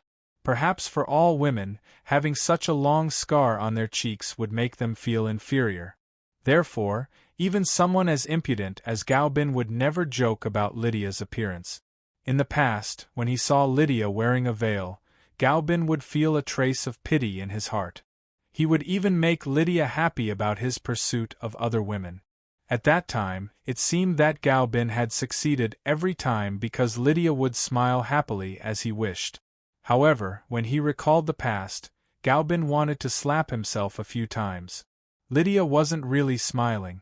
She just didn't want to embarrass him, so she put on a fake smile. Galbin suddenly had an impulse. He wanted to pull that delicate figure into his arms. If anyone knew what Galbin was thinking, they would be shocked. How could Lydia be associated with the word delicate? Perhaps it would be more appropriate to describe her as bloody. But that was exactly what Galbin was thinking, and he was ready to do so. He unconsciously quickened his pace. Night gradually fell. Lydia had already run dozens of miles away. The ability that she had honed during her life of carnage was a huge hindrance to Galbin and the elves who were searching for her. If Lydia didn't want anyone to find her, then no one would be able to find her. She was already a famous hunter among the elves when she was still a young girl. Otherwise, she wouldn't have become Galbin's lieutenant. Looking at the darkening sky, Lydia's eyes were filled with fear, despair, and a thick layer of gray. At this moment, she couldn't face Galbin anymore. Her future was even darker than this sky. Lydia's body softened as she leaned against a tree trunk. Tears filled her eyes and flowed down her cheeks. She wasn't crying because she was weak. She was crying because she had too many grievances accumulated in her heart. Han Jin's figure slowly appeared behind Lydia. If necessary, he could even cover the entire world with his parapsychic sense. Lydia could avoid Galbin and the elves, but she couldn't avoid Han Jin's tracking. Lydia seemed to have sensed something. She quickly wiped away her tears and slowly turned her head. When she saw that it was Han Jin, she sighed softly and looked away. She didn't know if she should hate Han Jin for tearing off her mask and ruining her life. Han Jin was too cruel. But, was it really a blessing to continue living in torment and maintaining a false image? Lord Raphael, please tell Galbin, Lydia said softly. Lydia said softly, I can't help him anymore. Please, say sorry for me. Okay. Han Jin replied with a smile. Where are you going? Right now. I don't know. Lydia shook her head. You don't want to think about it anymore? No. Lydia forced a smile. That's it. Goodbye. Han Jin casually cast a spell, and an invisible gust of wind suddenly rose from the ground and rushed up to the sky. In just a few breaths, the clouds in the sky were blown away by the wind, revealing a bright full moon. Its gentle light shone on the forest, brightening up everything. One of the beams of moonlight was particularly dazzling, and it shrouded Lydia in it. Lord Raphael, don't force me, Lydia said softly. When Han Jin appeared, she was already prepared. Han Jin wouldn't let her go so easily. But she would rather end her life than listen to Han Jin. If there were other people present, they would be stunned because the scar on Lydia's face was shrinking at a speed visible to the naked eye. I won't force you. Don't worry. Han Jin chuckled. Then, he slowly walked to the side of the pool. He looked down at the mirror-like surface of the water and suddenly said, The night is beautiful, isn't it? Yes. Lydia replied casually. This is a pool full of magic. It can reflect your soul. Do you want to try it? Han Jin looked back at Lydia. Your joke is a little boring, Lydia said calmly. Trust me. Come. A smile bloomed on Han Jin's face. No one could ignore Han Jin's charm at this moment. His smile was as warm as the sun and as gentle as the clouds. Lydia couldn't bear to refuse him. She hesitated for a moment, then slowly walked to the edge of the pool. Her eyes swept across the mirror-like surface of the pool, then turned to the sky and stared at the bright moon. Suddenly, Lydia felt as if she was struck by lightning. Her body trembled. Her gaze slowly shifted from the sky to the surface of the water. Han Jin lifted the tip of his finger and pointed. The mirror-like surface of the pool shattered and turned into pieces of glittering scales. It could be said that Han Jin was too evil. Before Lydia could see clearly, her shadow in the water was shattered by the ripples. She couldn't help but cry out. No, Han Jin's smile deepened, but he didn't continue to tease Lydia. He just stood there quietly. Lydia had been by Gao Bin's side since a long time ago. She had never expressed her feelings to him because her face was scarred during a fierce battle. She felt ashamed of her own inferiority, so she had always silently watched as the elves tried to approach Gao Bin. Every time that happened, her heart would hide in a corner where no one could see it, and she would even cry and bleed. If Lydia thought she was worthy of Gao Bin, with her personality, she would have exploded long ago. As time passed, the shattered mirror surface slowly healed. Lydia stared at Han Jin seriously. There was a hint of hostility in her eyes. She thought she saw a perfect version of herself, but it was destroyed by Han Jin. She couldn't help but recall the scene when she was injured. She couldn't stand this kind of prank. She saw Han Jin standing there motionlessly, as if he was really not going to move anymore. She let out a sigh of relief and looked back at the pool. That's right. That was really her shadow. Lydia reached out a trembling hand and touched her cheek. Her youthful skin was smooth and smooth. The familiar scar was gone. Ecstasy surged from her chest to her throat like a tsunami, and then into her brain. Lydia's vision turned dark, and she almost fell to the ground. The next moment, a steady hand held her shoulder, and a voice rang in her ears. Give Gao Bin one more chance, and give yourself one more chance, okay? But Gao Bin was in an extremely bad mood. All the elves had been sent out to search for Lydia's shadow. Even the army of the Holy Crown City had been sent out. Although there was no affiliation between them, Lang Ning, Winston, and Kane didn't dare to be careless because of Gao Bin's identity and status. The throbbing veins on his forehead and the tense muscles on his cheeks all showed the anxiety in Gao Bin's heart. However, he was an experienced commander after all, so he could still control his emotions. If his mental fortitude was slightly weaker, he would have already flown into a rage after a few hours of fruitless searching. Gao Bin hurriedly walked up a short hill and suddenly saw an elf standing in the shadow of the trees. Her figure was hidden by the trees, but under the bright moonlight, he could clearly see her charming face. Although there were many beautiful women in the elf race, such a beautiful and charming face was rare. But now Gao Bin was not in the mood to appreciate the beauty. He said in an unfriendly tone, "Why are you standing there like a fool? Didn't you get the order? Go and find Lady Lydia." The elf didn't answer, nor did she follow Gao Bin's order. She only tilted her head and stared at Gao Bin. At this time, Constance, who was panting, also rushed up the hill and shouted at the elf. "Didn't you hear Lord Gao Bin's order? What are you waiting for?" Gao Bin's body suddenly stiffened. A scene from a long time ago suddenly appeared in his mind. "Little one, this is not a place you can come to. Go back." Gao Bin, who was covered in blood, smiled at a female elf who only reached his shoulder. Lydia tilted her head and stared at Gao Bin seriously. She then said in a cold voice, "I think you must be mistaken. From now on, I will be the deputy commander of this army." While the elf's face was unfamiliar, the way she tilted her head was very similar to Lydia's many years ago. Gao Bin felt as if he had seen an irreconcilable enemy. He immediately took a step back and his body tensed up. He then asked tentatively, "You are Lydia?" The elf showed a perfect and seductive smile, and then slowly walked out of the trees. Constance saw that the elf ignored her order and was furious. She was about to yell when she saw what the elf was wearing. She was so shocked that she almost bit her tongue. Heavens! That's Lady Lydia? To be continued. If you want to know the future, please go to www.chidian.com. Support the author, support the original reading. Chapter 592. In the flickering light, Gao Bin and Lydia's figures were slowly touching each other. Han Jin smiled and waved his sleeves to disperse the light. The next part is not suitable for children.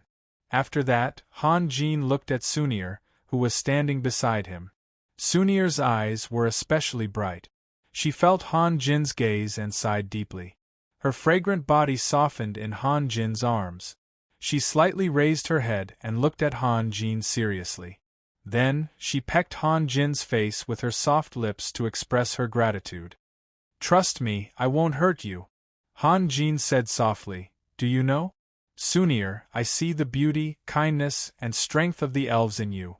You are the most beautiful flowers in the world and the most precious ornaments on this continent. As long as I am here, I will make sure that the elves will bloom forever." Sunir smiled and pressed her face hard against Han Jin's chest. Han Jin held Sunir's waist with one hand and gently stroked Sunir's soft blonde hair with the other. His eyes looked past Sunir and penetrated into the deep night sky. The moonlight quietly shone on this beautiful couple. After a long time, Sunir whispered, "I heard you said to Gavara that you want Morrison's to be the lord of Isolated Cliff City, Sassu to be the lord of Black Raven City, and Leger to be the Bite Man. Why? Although Morrison's is an orphan, he grew up in Isolated Cliff City, and Leger graduated from the Bite Man. After following me for so long, I should give them a chance to return home with honor." Han Jin said, "As for Sassu, I can only let him go to Black Raven City. I have other plans for the Holy Crown City." "What's wrong? Is there anything wrong?"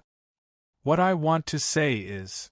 Sunir hesitated for a moment before she could not help but ask, "Why did you let them become feudal lords? Are you worried about their abilities?" "No." Sunir raised her head again. "Why don't you let them enter your divine realm?" Han Jin was silent. His hand that was stroking Sunir's hair also stopped.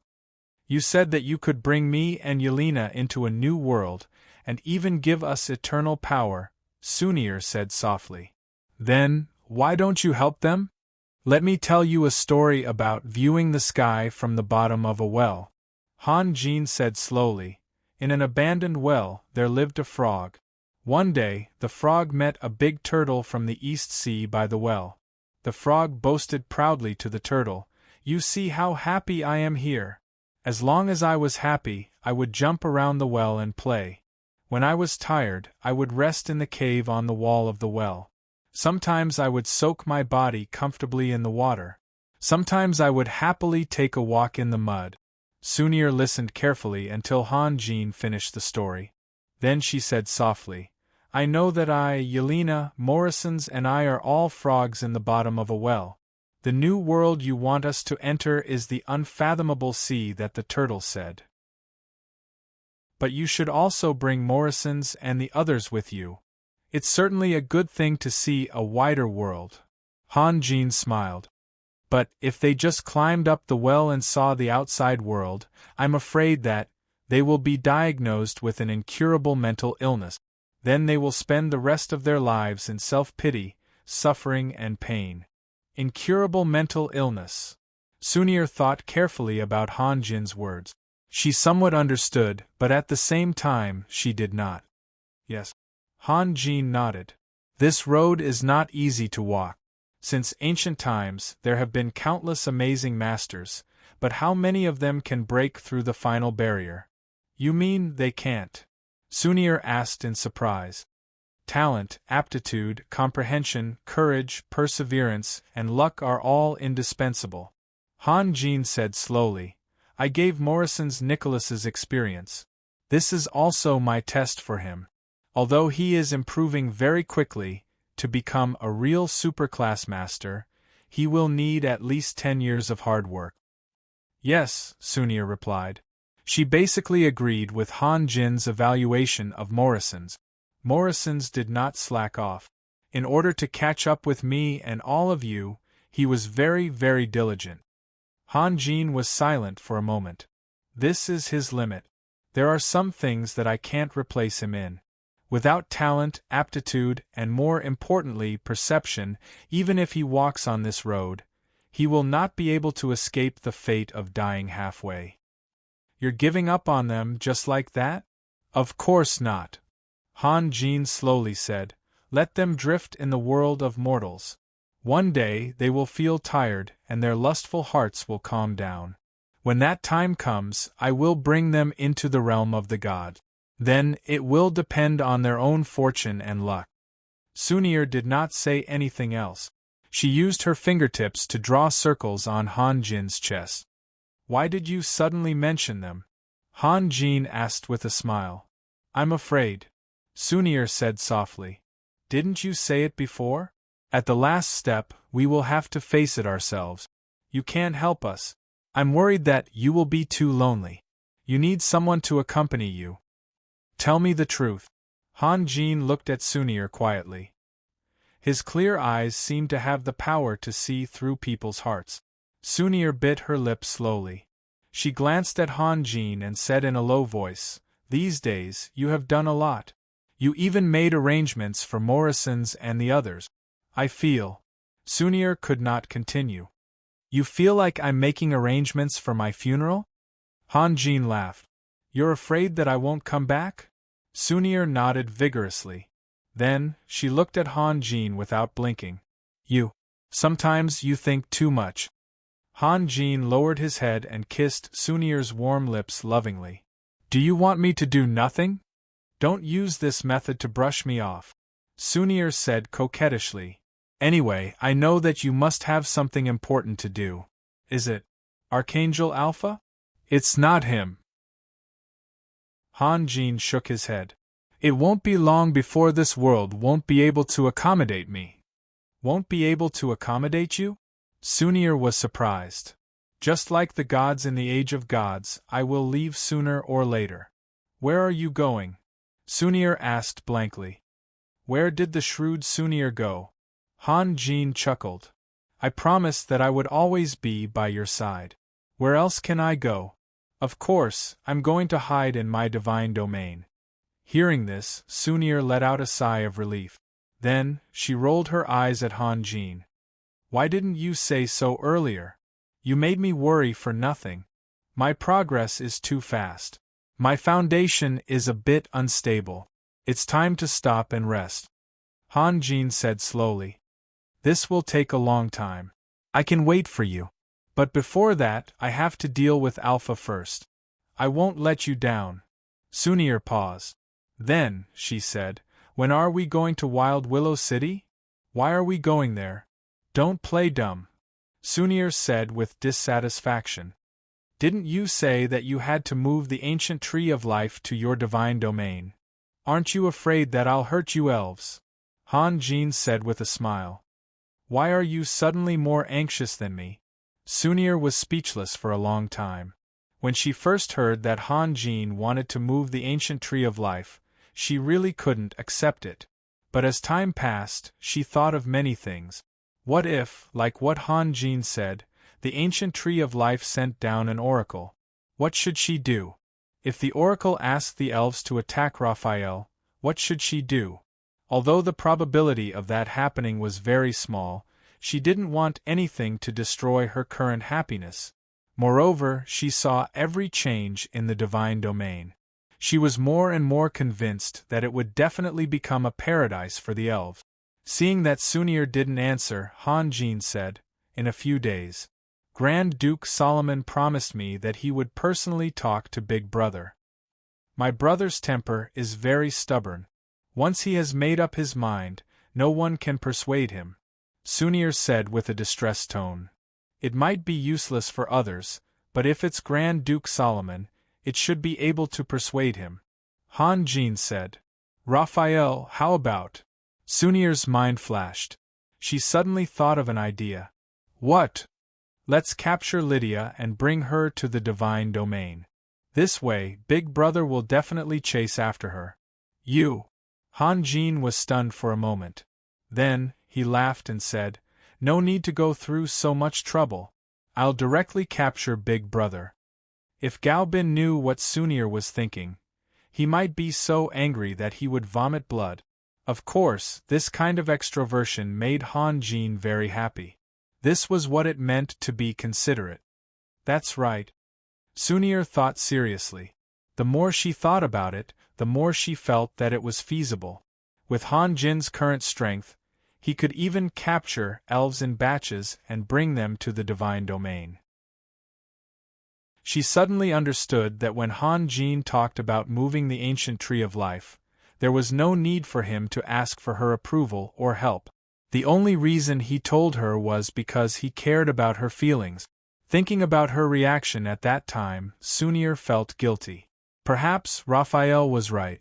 She had seen many scenes of conflict between life, so she would always think too much when she encountered things.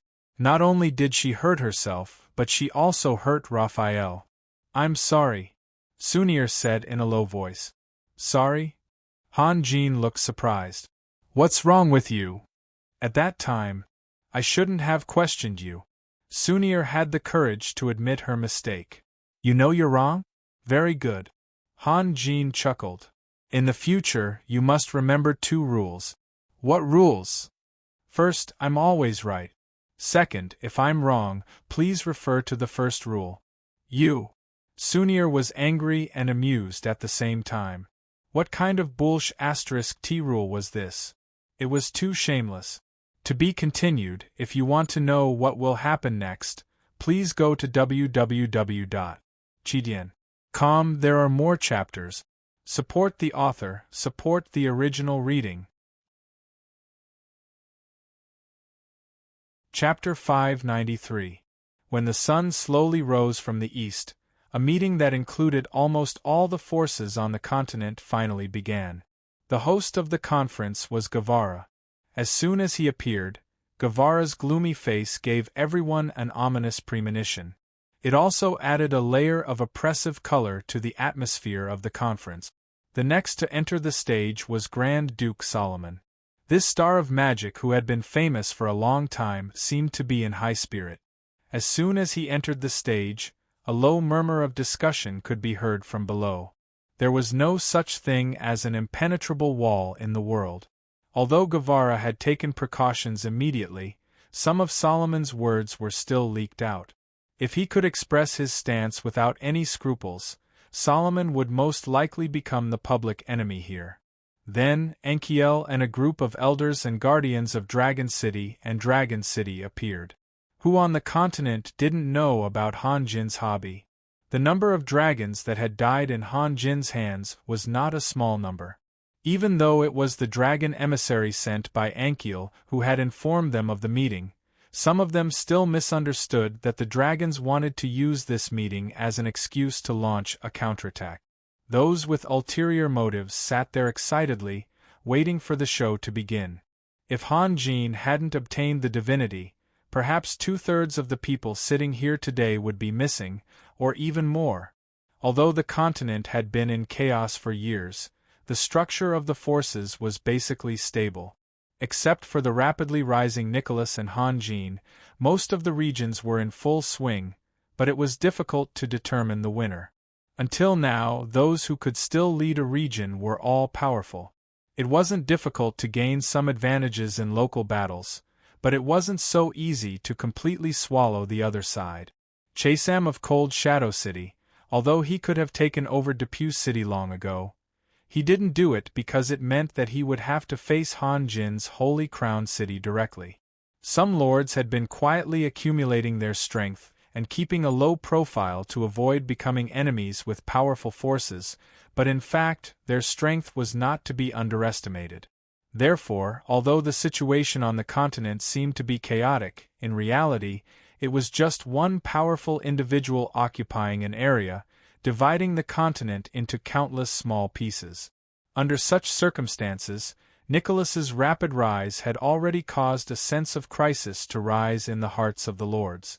First, he destroyed the Holy See with thunderous means, and then he aggressively expanded rapidly, with a stance of "those who submit to me will prosper, and those who oppose me will perish."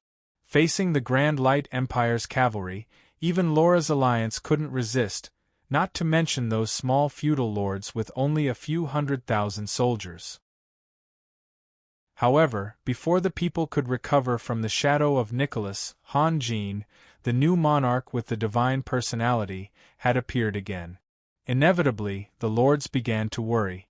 Although the gods worshipped in different regions were different, and some places didn't even have any religion at all, even the most reckless man wouldn't be so stupid as to think that he could compete with a god. Han Jin was like the rising sun, radiating endless rays of light, but also sowing the seeds of fear in the hearts of the lords.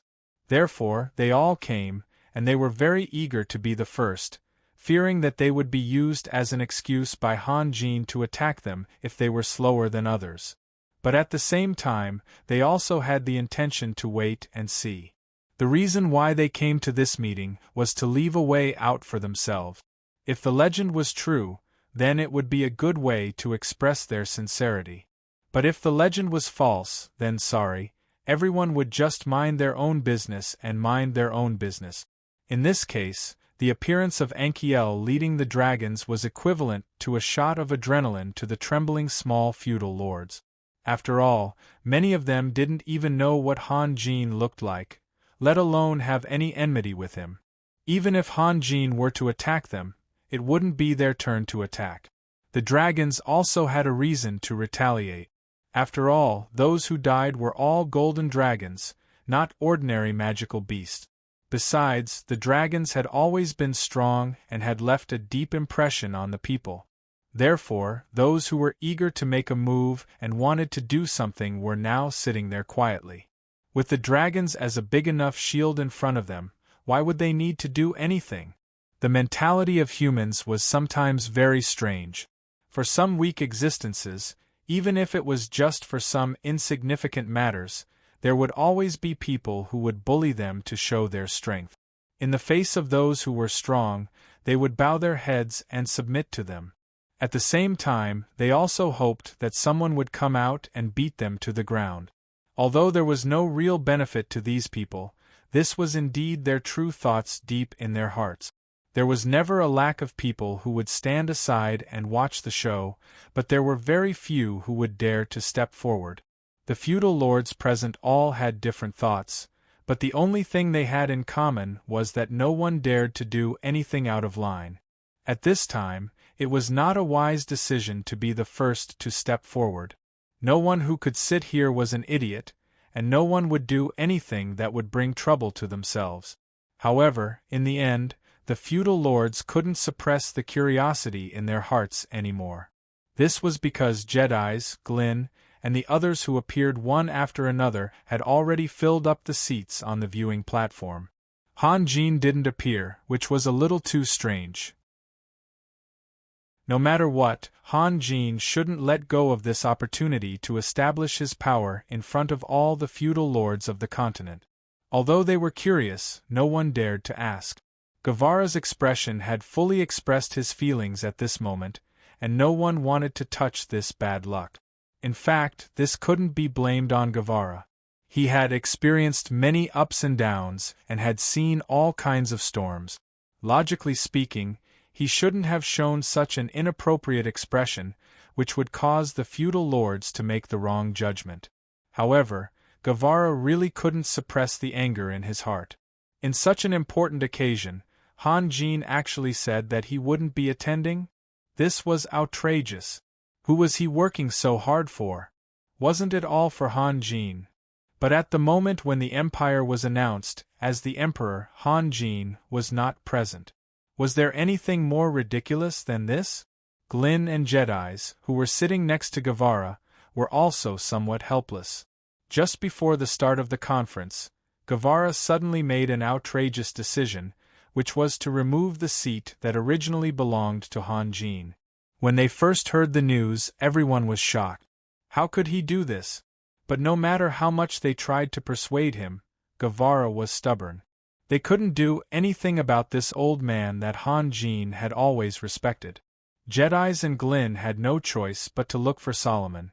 In terms of status, Guevara was Han Jin's elder, and Solomon was Han Jin's father-in-law.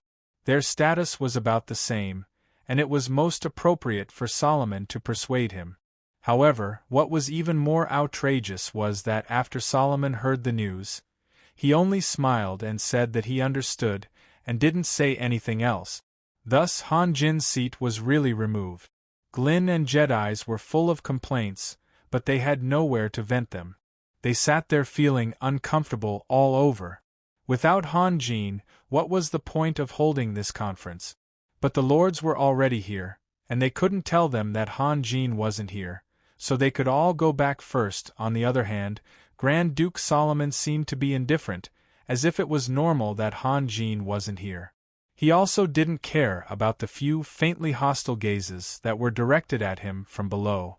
After the previous incident, a considerable number of people had already regarded Solomon as a potential enemy, for no other reason than profit. Among these people was the leader of the tribal alliance, Thorn of the South of the Heavens. Because he wasn't officially loyal to Han Jin, he could only sit below, unlike Kemerake and Honduras of the Freedom Federation, who sat high up on the viewing platform. The tribal alliance wasn't something that those small lords and small cities could compare to. It was formed by the union of countless large and small tribes. Thorn of the South of the Heavens' position as leader was a hasty decision made by the old leader. If one were to seriously consider it, there was no lack of people in the tribal alliance who were better than him in both strength and scheming. Thus, Solomon's words had the biggest impact on Thorn of the South of the Heavens, and the resentment in his heart was also the heaviest. Although he didn't dare to act rashly due to Solomon's identity as Han Jin's father-in-law, he could still vent his anger with his gaze. Chesam, who had a fierce reputation in his own territory, wasn't very worried that someone would dare to stand up and overthrow him, but Solomon's words were really too harsh, so Chesam's attitude towards Solomon couldn't be considered friendly. But after all, Solomon's identity was there, so even if they had a big opinion, they could only endure it in their hearts. At least until now, no one dared to say anything in front of Solomon. Seeing that everyone had arrived, Guevara adjusted his mood. At this moment, it was useless to think about anything else. He coughed slightly and said slowly, "On behalf of the Holy Crown City, I would like to express my heartfelt gratitude to all of you for coming all the way here to attend this event." Guevara's words confirmed everyone's guess. The monarch who had obtained the godhead really didn't want to participate in this conference. But why did he do this? Or rather, where was he now? Some lords who didn't send a representative but came in person couldn't help but feel a little worried. In this world where the strong were respected, there were two completely different situations with or without the participation of high-grade professions. Those who were naturally suspicious even suspected that Han Jin deliberately took this opportunity to summon them here, so that he could launch a sneak attack on their territory. Although this idea was somewhat ridiculous, with Han Jin's current strength, it was just a piece of cake for him to break into any city. There was no need for him to use such a despicable method. But it was undeniable that many people had this idea. It was like an aardwolf guarding a rotten corpse, guarding against a thunderbird soaring in the sky. It didn't need to worry that the thunderbird would rush down to snatch its food. The rotten corpse, which was regarded as a treasure in the aardwolf's eyes, was actually not attractive to the thunderbird at all. The aardwolf did this because it didn't understand the thunderbird. Similarly, these lords who only had one or a few small cities didn't understand Han Jin at all. Suddenly, there was a lot of discussion in the hall. Those who were more familiar with each other couldn't help but whisper their opinions. No matter how one looked at it, it was really strange that Han Jin didn't appear on such an occasion. Even those who had known Han Jin for a long time showed a look of astonishment. Thorn's eyes were wide open, and his mouth was slightly open. He had a look of disbelief. If it were him, he would try his best to be in the limelight. How could he not appear? With the chaos below, Guevara's face became even uglier, and his words were no longer polite. Who has a question? You can say it directly. The hall suddenly quieted down, and no one whispered. Although Guevara's personal strength wasn't outstanding, the people behind him were the most important. Han Jin didn't appear today, but it didn't mean that he wouldn't appear in the future. No one wanted to get into trouble for no reason. The corners of Ankiel's mouth twitched slightly. She understood why Han Jin didn't want to appear here. Looking at the people below, even she couldn't help but despise them, let alone Han Jin who had taken the last step. It was hard to imagine that an eagle would talk about his ambitions with a sparrow. In this war with the Abyss world, we first defeated the Abyss army, then pursued them and killed the great demon Donald in the Abyss. We destroyed the foundation of the demon race, the demon pool. Our Lord Raphael also killed the great Lich Denver and eliminated the god of the underworld, Staya, and successfully obtained the divinity. Although Guevara really didn't want to mention Han Jin's name, he had no choice but to mention Han Jin's glorious achievements to completely intimidate the lords below. At the crucial moment, Frost Dragon Ankiel was able to fight side by side with Lord Raphael. We express our deep respect for this. The Freedom Federation's participation also greatly increased the morale of the Allied army. It can be said that Lord Kemerak and Lord Honduras had great foresight. Facts have also proven that their choice was not wrong. Guevara deliberately omitted Nicholas's name and only mentioned Ankiel and the Freedom Federation. He even exaggerated the role of the Freedom Federation. His intention was to send a message to the outside world: we will not mistreat those who seek refuge with us. Kemerak and Honduras were somewhat excited. After all, the lords of the entire continent were sitting in front of them. They actually received such high praise in such a grand occasion. In the past, they wouldn't even have dared to imagine such a thing. On the other hand, the great leader of the tribal alliance, Thorn Tianan, could only sit pitifully below. His name had never been mentioned before. Only now did they sincerely rejoice that they had made the right decision. Although the lords below had long heard of Han Jin's various achievements, when they heard it personally from Guevara, they couldn't help but suck in a breath of cold air. At this moment, they deeply felt that compared to Han Jin, they simply couldn't be mentioned in the same breath. Just look at what he had done. The great demon Donald and the great Lich Denver were terrifying existences that could even stop children from crying at night. In the face of such super powerhouses, these lesser lords might not even have the time to resist before they were easily killed. What was even more incredible was that even the god of the underworld, Staya, had been killed by Han Jin. After all, he was a god. After hearing Guevara's words, most of the people showed a dignified expression. They even closed their mouths tightly, for fear of leaking a word or two and causing a fatal disaster for themselves. However, there were still a few people who didn't give up. Of course, they absolutely didn't dare to be the first to jump out. They just put their hope on the dragons. Most of the dragons had a tyrannical temper.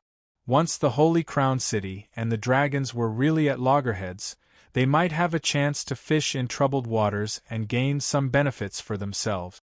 Seeing the reaction of the people below, Guevara was very satisfied, and even his expression eased a lot. Then he began to give a long speech.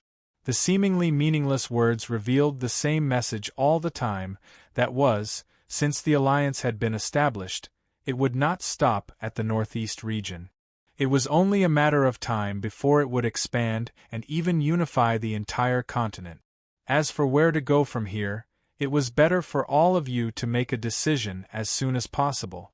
Although Guevara didn't explicitly say what they had to do, his words were full of threat. The lords had no doubt that if they didn't rely on the Holy Crown City alliance, they would not have a good ending. Those whose territories were closer to the Holy Crown City, such as Mauritian of Depew City, had long been restless.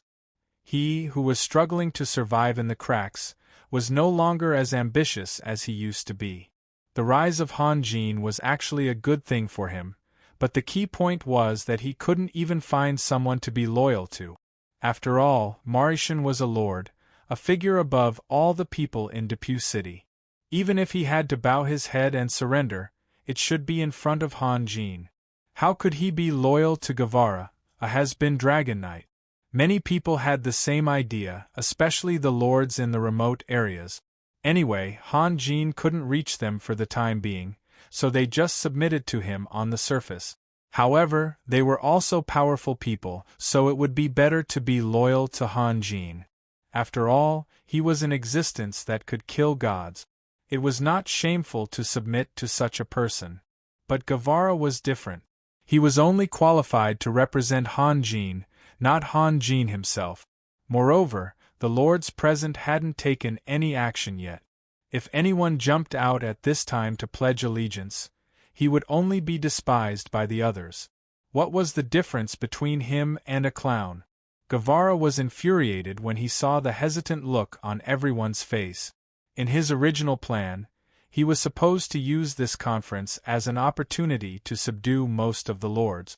As for those who remained stubborn, Guevara was not stingy with his ruthless methods. However, all his plans were ruined by Han Jin.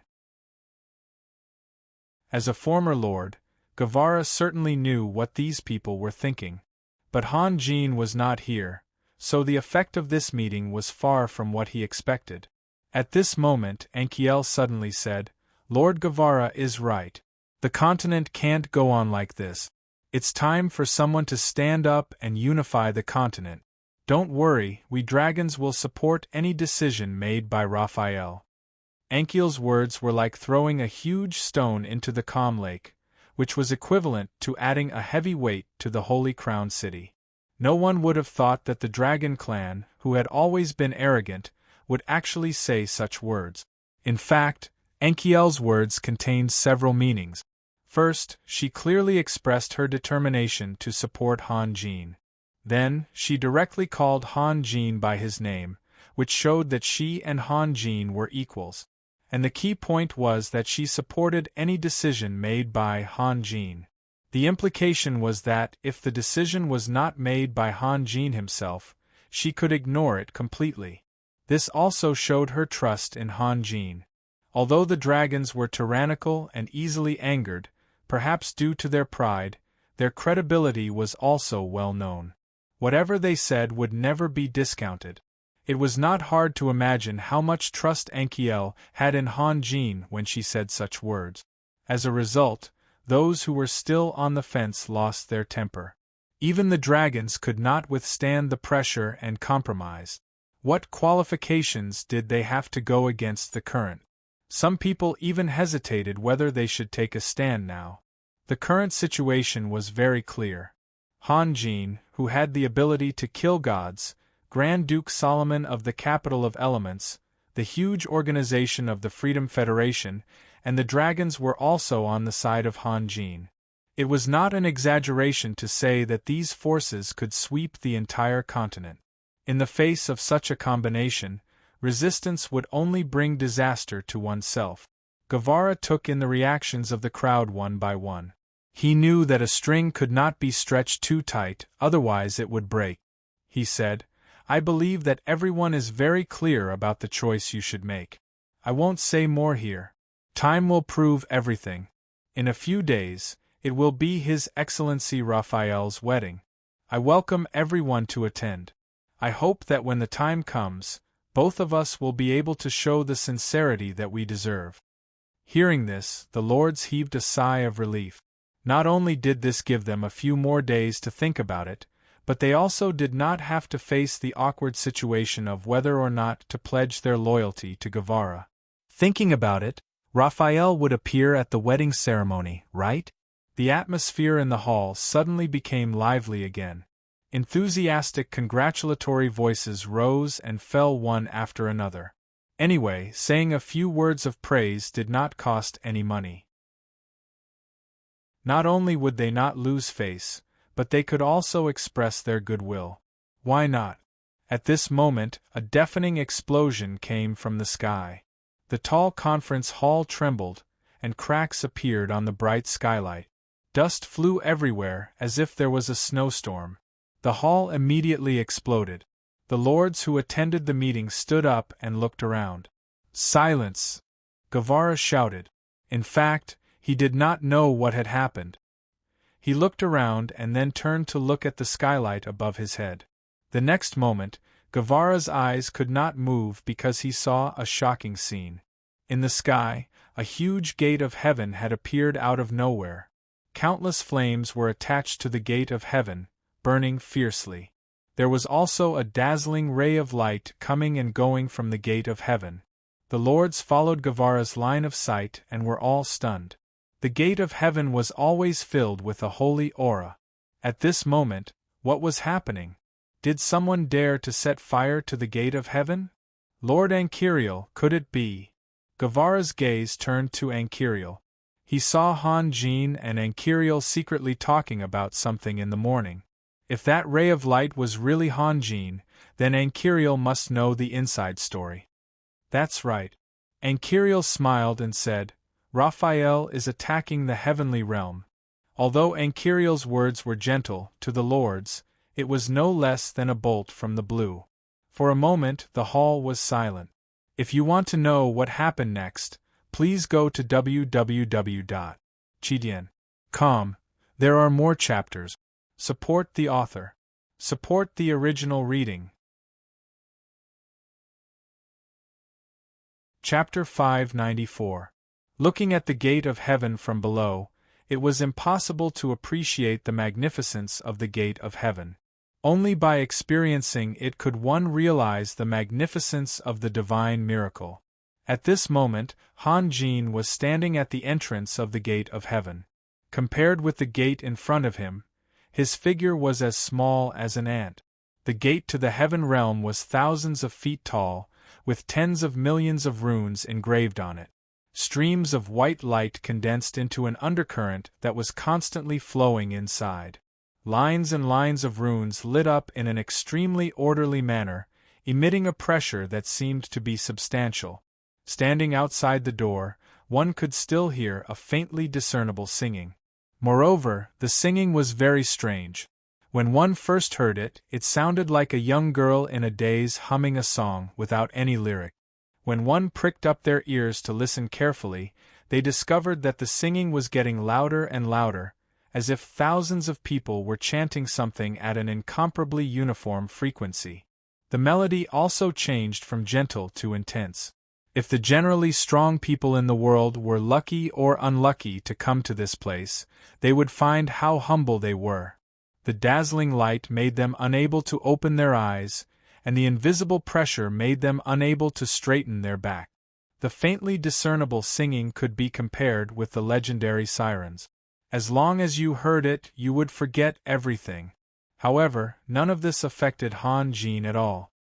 His eyes were calm and indifferent.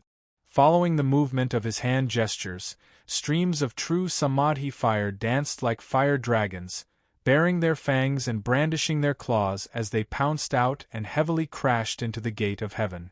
One after another, the explosions spread rapidly between heaven and earth. In the Holy Crown City, Guevara was no longer in the mood to host the meeting, and those lords also walked out of the conference hall, standing in the open field and gazing up at the sky. Not only the Holy Crown City, but also the warriors of the Tribal Alliance and the strong people of the magnificent Light Empire in the far south could see the strange phenomenon in the sky. Farmers stopped working, pedestrians stopped in the street, and even children stopped laughing. Countless pairs of horrified eyes gathered at one point from all over the world. Although the true Samadhi fire had terrifying power, behind the gate of heaven was the divine realm created by the God of Light in the Age of Gods.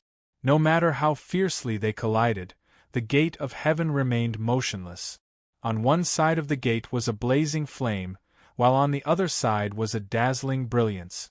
No one could conquer the other in a short period of time. "You're feeling guilty," A mischievous smile suddenly appeared on Han Jin's face. With Alpha's status and self-esteem, it was inexcusable for him to hide inside and do nothing while others came knocking on his door.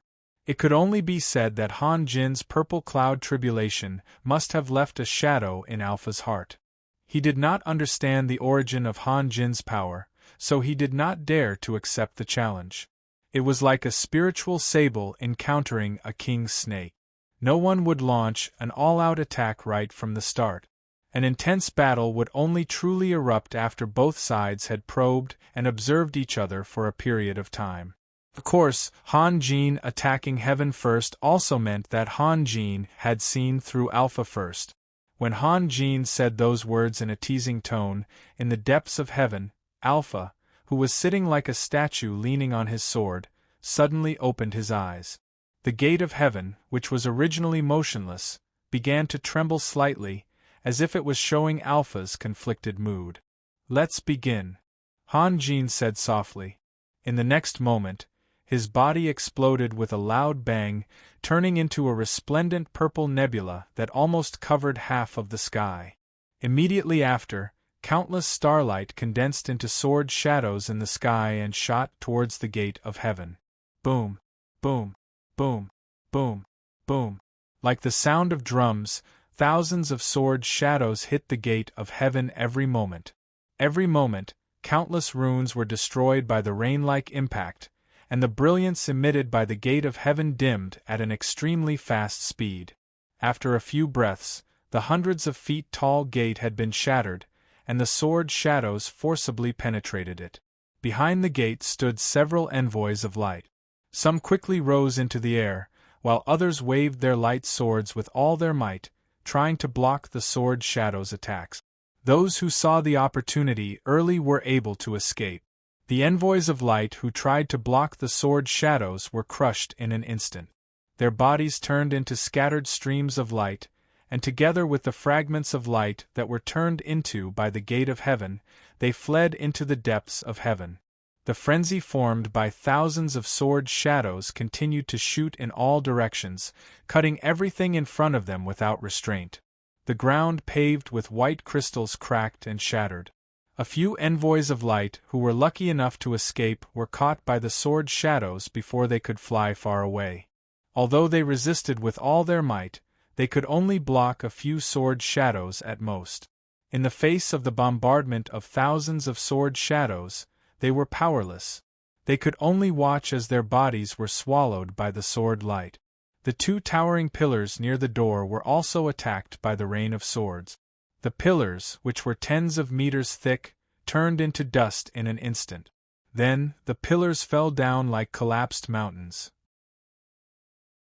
It seemed that it would only take a few seconds for the pillars to fall heavily on the ground. However, under the obstruction of the sword shadows, these few seconds had become infinitely long. If time was slowed down, one could clearly see that the giant pillar was constantly sinking into the sword light that covered the sky and earth, but as long as it came into contact with the sword light, it would turn into scattered dust. After only a few breaths of time, the towering giant pillar had disappeared without a trace, leaving behind only clouds of sand and dust that were soaring into the sky. At this moment, one bright sword light after another shot out from the depths of heaven. The envoys of light, Alpha, had finally launched a counterattack. For the envoys of light, each sword light contained a powerful and unparalleled power, but for the envoys of light, Alpha could easily occupy a partial advantage. After all, Han Jin had scattered his divine sense into thousands of pieces, while Alpha was a powerhouse of the same level as him. Furthermore, he had condensed all his power into a single line. It was easy to imagine who was stronger and who was weaker. Boom, boom, boom. Cracks appeared on the sword light that was still unscrupulous just now. In the next moment, all the sword shadows turned into little purple meteors, condensing in the same place. Then, Han Jin's figure appeared in the middle of the broken gate of heaven. The envoys of light, Alpha's figure slowly walked out from the depths of heaven. When Han Jin's figure appeared, He also stopped and looked at Han Jin from afar. "Your turtle shell doesn't seem as hard as I thought," Han Jin said faintly. "Destroy the law, and the world will collapse with it." Alpha's voice rolled like muffled thunder. "This won't do you any good. You have so little confidence in yourself?" Han Jin raised his eyes, and a golden light flashed in his eyes. As the saying goes, there's no turning back. Since he came here, he would never stop until he achieved his goal. Alpha was silent. He hinted that Han Jin would cause a disaster if the law collapsed, but it was interpreted as a sign of cowardice, which made him very angry. "Did I hurt your self-esteem?" Han Jin's gaze turned to the sky. Alpha's huge light wings, which could almost cover half of heaven, were flapping rapidly, as if showing Alpha's excitement. "Raphael, you broke into the Abyss world, you fought against evil, you killed the demon King Donald, and you killed the nether god Stya. You are a powerhouse who upholds justice. In any case, you should not be an enemy of heaven." Alpha's voice was full of a kind of agitated appeal, as if it could make people's blood boil. "Then what should I do?" Han Jin asked with a smile. This question sounded simple, but it was actually very difficult to answer. The Demon Clan had lost their foundation, and the evil Fire Spirit Clan had been completely annihilated. Only the Black Dragon Clan was left, and it was difficult for them to form a force. Even without Han Jin's action, the Golden Dragon Clan and the Titan Clan could suppress the Black Dragon Clan. On the ground and in the abyss, there was no one who could challenge Han Jin. In other words, except for heaven, Han Jin seemed to have nowhere to go. Blasphemy against the gods, this is a path of no return. Alpha slowly revealed his light sword. "Raphael, do you really not want to turn back? Blasphemy against the gods." Han Jin's smile seemed a little strange. "Then what am I?" "Alpha, you are so pitiful." "Pitiful?" Alpha's huge light wings suddenly straightened, and the edges of the light wings turned into countless sharp light swords. "After sitting in this tortoise shell for so many years, you've become stupid." Han Jin sneered. "Open your sleepy eyes and use your stiff brain to think. Why don't you use your sword to talk to me? When you were dealing with Catherine, you were not so long-winded." "Heh. Do you really not know, or are you not willing to face the fear in your heart?" "You took Catherine in?" Alpha paused and asked in a deep voice. "Talking to a stubborn guy like you is really difficult." Han Jin smiled and slowly stretched out his hand, a purple star slowly rotating in his palm. "Blasphemy. Even if I knock you to the ground and step on your face, it is not blasphemy." A sword light suddenly bloomed, and in an instant crossed a distance of nearly 1,000 meters, connecting Alpha and Han Jin together. Boom! The entire celestial realm shook violently. Not only was Alpha's attack speed faster than Catherine's, but the sword light he brandished was also far more dazzling than Catherine's. Like a huge, solid pillar of light, it completely swallowed Han Jin's figure. In the next moment, Han Jin's figure gradually appeared in the flickering light. He did not even move, and only relied on his body to withstand Alpha's all-out attack. "That is at most a kind of trampling," Han Jin said faintly. "Don't worry, Alpha, I will do it." No one knew whether it was because of fear or anger, but Alpha suddenly let out a high-pitched whistle, and as his huge light wings spread out, countless figures of light angels appeared. "Raphael, you will pay a heavy price for everything that happened today." Following Alpha's roar, sword light bloomed one after another, and many light angels took the opportunity to surround Han Jin from all directions. To be continued. If you want to know what will happen next, please go to www.chidian.com. There are more chapters. Support the author, support the original reading. Chapter 595. Under the cover of Alpha's light wings, countless angels of light gathered together, forming a boundless white sea that swept toward Han Jin. The angels of light's figure, size, and weapons were all exactly the same. No matter what kind of thing it was, as long as it reached a certain number, it would bring a shocking visual effect. For example, ants. Although they looked weak, if tens of millions of them gathered together, anyone who saw them would feel their scalp tingling. The angels of light were naturally much more powerful than ants, and their effects were much more astonishing. If it were someone else here, even if they had a strong will and sufficient strength, they would be moved by the tsunami-like angels of light that were surging over. However, such means were destined to have no effect in front of Han Jin. When Han Jin saw the large number of angels of light swarming like a tide, a smile hung on the corner of his mouth because he also mastered the same fighting method. Han Jin waved his hand, and the purple ball of light in his hand flew straight up into the sky like a firework flagship. Then, under the urging of Han Jin's incantation, the ball of light exploded in the air with a boom, turning into countless specks of light that sprinkled down. Judging from the speed of these light spots falling, they didn't seem to have any lethality. The angels of light continued to rush toward Han Jin regardless, allowing the light spots to fall between them. In fact, these light spots didn't cause any harm to the angels of light. After falling to the ground, they seemed to have merged into the bricks and disappeared. At this time, Alpha stopped releasing the sword light and retreated quickly. In his opinion, Han Jin's teleportation was the same as that of the demons, which required a coordinate to activate. So, after Han Jin was submerged in the sea of angels of light, no matter where Han Jin teleported, he wouldn't be able to escape the encirclement of the angels of light. Although Alpha didn't expect these angels of light to kill Han Jin, at this time, as long as they could consume a bit of Han Jin's strength, it was equivalent to increasing their chances of winning. Alpha was wrong. Using Han Jin's original strength as a yardstick, estimating the current Han Jin was ridiculously wrong. A caterpillar, after surviving the test of pupa shedding, would turn into a free butterfly, leisurely fluttering between heaven and earth. After transcending the purple cloud's heavenly tribulation, Han Jin had already become an immortal. He could use thousands of Taoist techniques at his fingertips, and the heavenly Tao had also been refined into a protective divine artifact by him. Compared to the Han Jin in the past, who would be troubled by the depletion of his vital energy at every turn, there was undoubtedly a world of difference.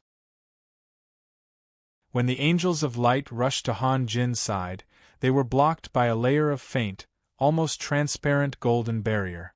They could not advance any further. When the sharp light swords slashed at the barrier, they could not even create a single ripple. It was as if the light swords in their hands had suddenly become powerless straws. Heh! Comparing numbers? Alpha, let's see who has more people. Han Jin chuckled softly.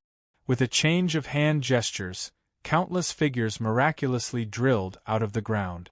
As each figure appeared, they attacked the angels of light around them. The field was in a mess. With the limited intelligence of the angels of light, they really could not tell whether they should attack Han Jin first or deal with the attacks around them first. Caught off guard, hundreds of angels of light turned into streams of light in an instant and disappeared without a trace. Only then did Alpha discover in horror that these figures that looked exactly like Han Jin were not illusions. Each of them actually possessed power that could not be underestimated. Although these clones couldn't cause any harm to Alpha, they were more than enough to attack the defenseless low-level envoys of light. What was even more depressing was that Alpha could only stand there and watch. Other than ordering the envoys of light to counterattack, there was nothing else he could do because at this moment, the clones and the envoys of light were already entangled with each other. There were figures of both sides fighting everywhere, and Alpha had nowhere to use his powerful sword light. Why do you have to do this? Han Jin looked at Alpha from afar with a smile. It was supposed to be a battle between the two of us. Why do you have to make such a mess? Look at this place. Does it look like the heaven realm at all? Alpha was not moved at all. At their level, it was difficult to be easily angered. At least from his expression, one could not tell what he was really thinking. Raphael, Do you really think you can do whatever you want with your current strength? Alpha's loud voice covered the sound of fighting in the field, and was clearly sent into Han Jin's ears. You humans, once you have extraordinary power, you will breed untimely ambitions. Untimely ambitions? If everyone had no ambitions, how could a god appear? Han Jin stepped forward and walked towards Alpha. At some unknown time, a small golden flame had ignited in his palm. The flame was restlessly pulsating, and from time to time, it would splash out a few small sparks. But these seemingly unremarkable sparks would immediately turn into raging flames when they splashed on the bodies of the angels of light. Every angel of light that was splashed by the flame would fall to the ground while screaming miserably. In a few breaths of time, they would turn into streamers of light and dissipate in the air. Even if Alpha's face could not be seen through the white light, Han Jin could feel that Alpha's gaze was fixed on the flame in his palm. He could not help but smile and say, "What? Are you interested in it? Then I'll give it to you." After saying that, the flame in Han Jin's hand automatically floated up and swayed as it flew towards Alpha. In the process of flying, it did not forget to splash out a few sparks and burn the angels of light in the vicinity into human-shaped torches. Although Han Jin's tone was very casual, Alpha did not dare to lower his guard. Just a small spark was able to turn an angel of light into nothingness, so how powerful was this flame? Alpha raised his hand and swung his sword. A pillar of light as thick as a bucket instantly traversed hundreds of meters of space and enveloped the flame. However, when the light dissipated, Alpha was surprised to see that the flame was not damaged at all and was still flying towards him at a leisurely pace. The scene before his eyes was completely out of Alpha's expectations. How could there be magic that could withstand his attack? But facts proved that the flame was tenacious. Alpha unhesitatingly sent out 2 more sword lights. Under the huge impact, the flame retreated far away, but it was incomparably stubborn and did not extinguish. It floated in Alpha's direction and flew towards him. Alpha's figure froze in place. With his power as an angel of authority, he could not do anything to a small flame? How could Alpha know that the Samadhi true fire released by Immortal Han was something that even a golden immortal would not dare to touch? How could he disperse it with just a few sword strikes?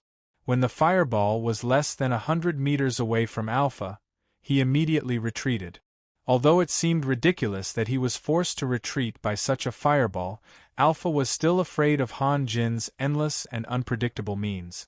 Even the god of the underworld, Stya, had been killed by him. He could not afford to be careless in the face of such an enemy. Immediately after, the flame began to change as well.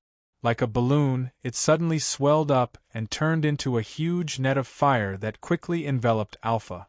Spreading his wings, Alpha flew straight into the air. The fire net swept past his feet, enveloping nearly 100 avatars and envoys of light who were in the midst of a fierce battle. Amidst the raging fire, the envoys of light who were caught in the fire net all turned into streams of light and dissipated. Alpha stayed in the air and suddenly found a strange phenomenon. That was, the clones released by Han Jin were all immortal. Originally, the strength of an avatar was slightly stronger than that of an angel of light.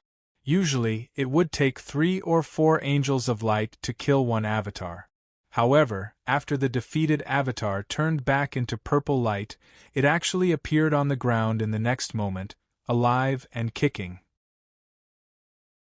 It was as if nothing had happened, and it went back into battle. In just a short while, the number of angels of light in the field had been reduced by at least a quarter. If this continued, it would not be long before the angels of light were all wiped out by these immortal clones. But this time, Alpha did not show too much shock. The light sword in his hand waved in the air, and groups of angels poured out from the depths of the heavenly realm one after another. Han Jin frowned. Was Alpha's brain damaged? How could he only use the same few moves over and over again? And now, even a fool could see that no matter how many angels there were, they would be defeated by Han Jin's clones. Moreover, the combat strength of those angels of light was not worth mentioning. They were about the same as the Whip brothers who died in his hands. They could not be compared with the angels of light summoned by the holy armament. "Don't waste your energy," Han Jin said faintly. "To me, they are of no use at all. It's too wasteful. I feel sorry for you." Han Jin was really distressed. The bad habits accumulated over a long time made his eyes shine when he saw energy. So many angels of light were condensed from pure energy. But now, he could not absorb them. He could only watch as the angels of light turned into streams of light and flew back to the depths of the heavenly realm. "The meaning of their existence is to fight for God," Alpha replied in a clear voice. "Then, what is the meaning of human existence?" Han Jin showed a mocking smile. "Raphael, if from now on, human beings lose the favor of the God of Light, it will all be thanks to you." Alpha's voice was like thunder rolling in the heavenly realm. "You will become a sinner for all eternity. Correction, not lose, but we no longer need any favor." Han Jin sneered. "Gemini Apophylo, put away your great grace." Alpha's light sword suddenly froze in the air, and even his huge wings of light became stiff. "Strange, how do I know about your previous life?" Han Jin's hands slowly formed a seal. "I obtained the divinity of the underworld god Stya. I know much more than you think. Obtaining the divinity doesn't mean that you can also become a god." Alpha slowly raised his light sword. "Let me end your fantasy, Raphael. To be continued. If you want to know what will happen next, please go to www.chidian.com. There are more chapters. Support the author, support the original reading.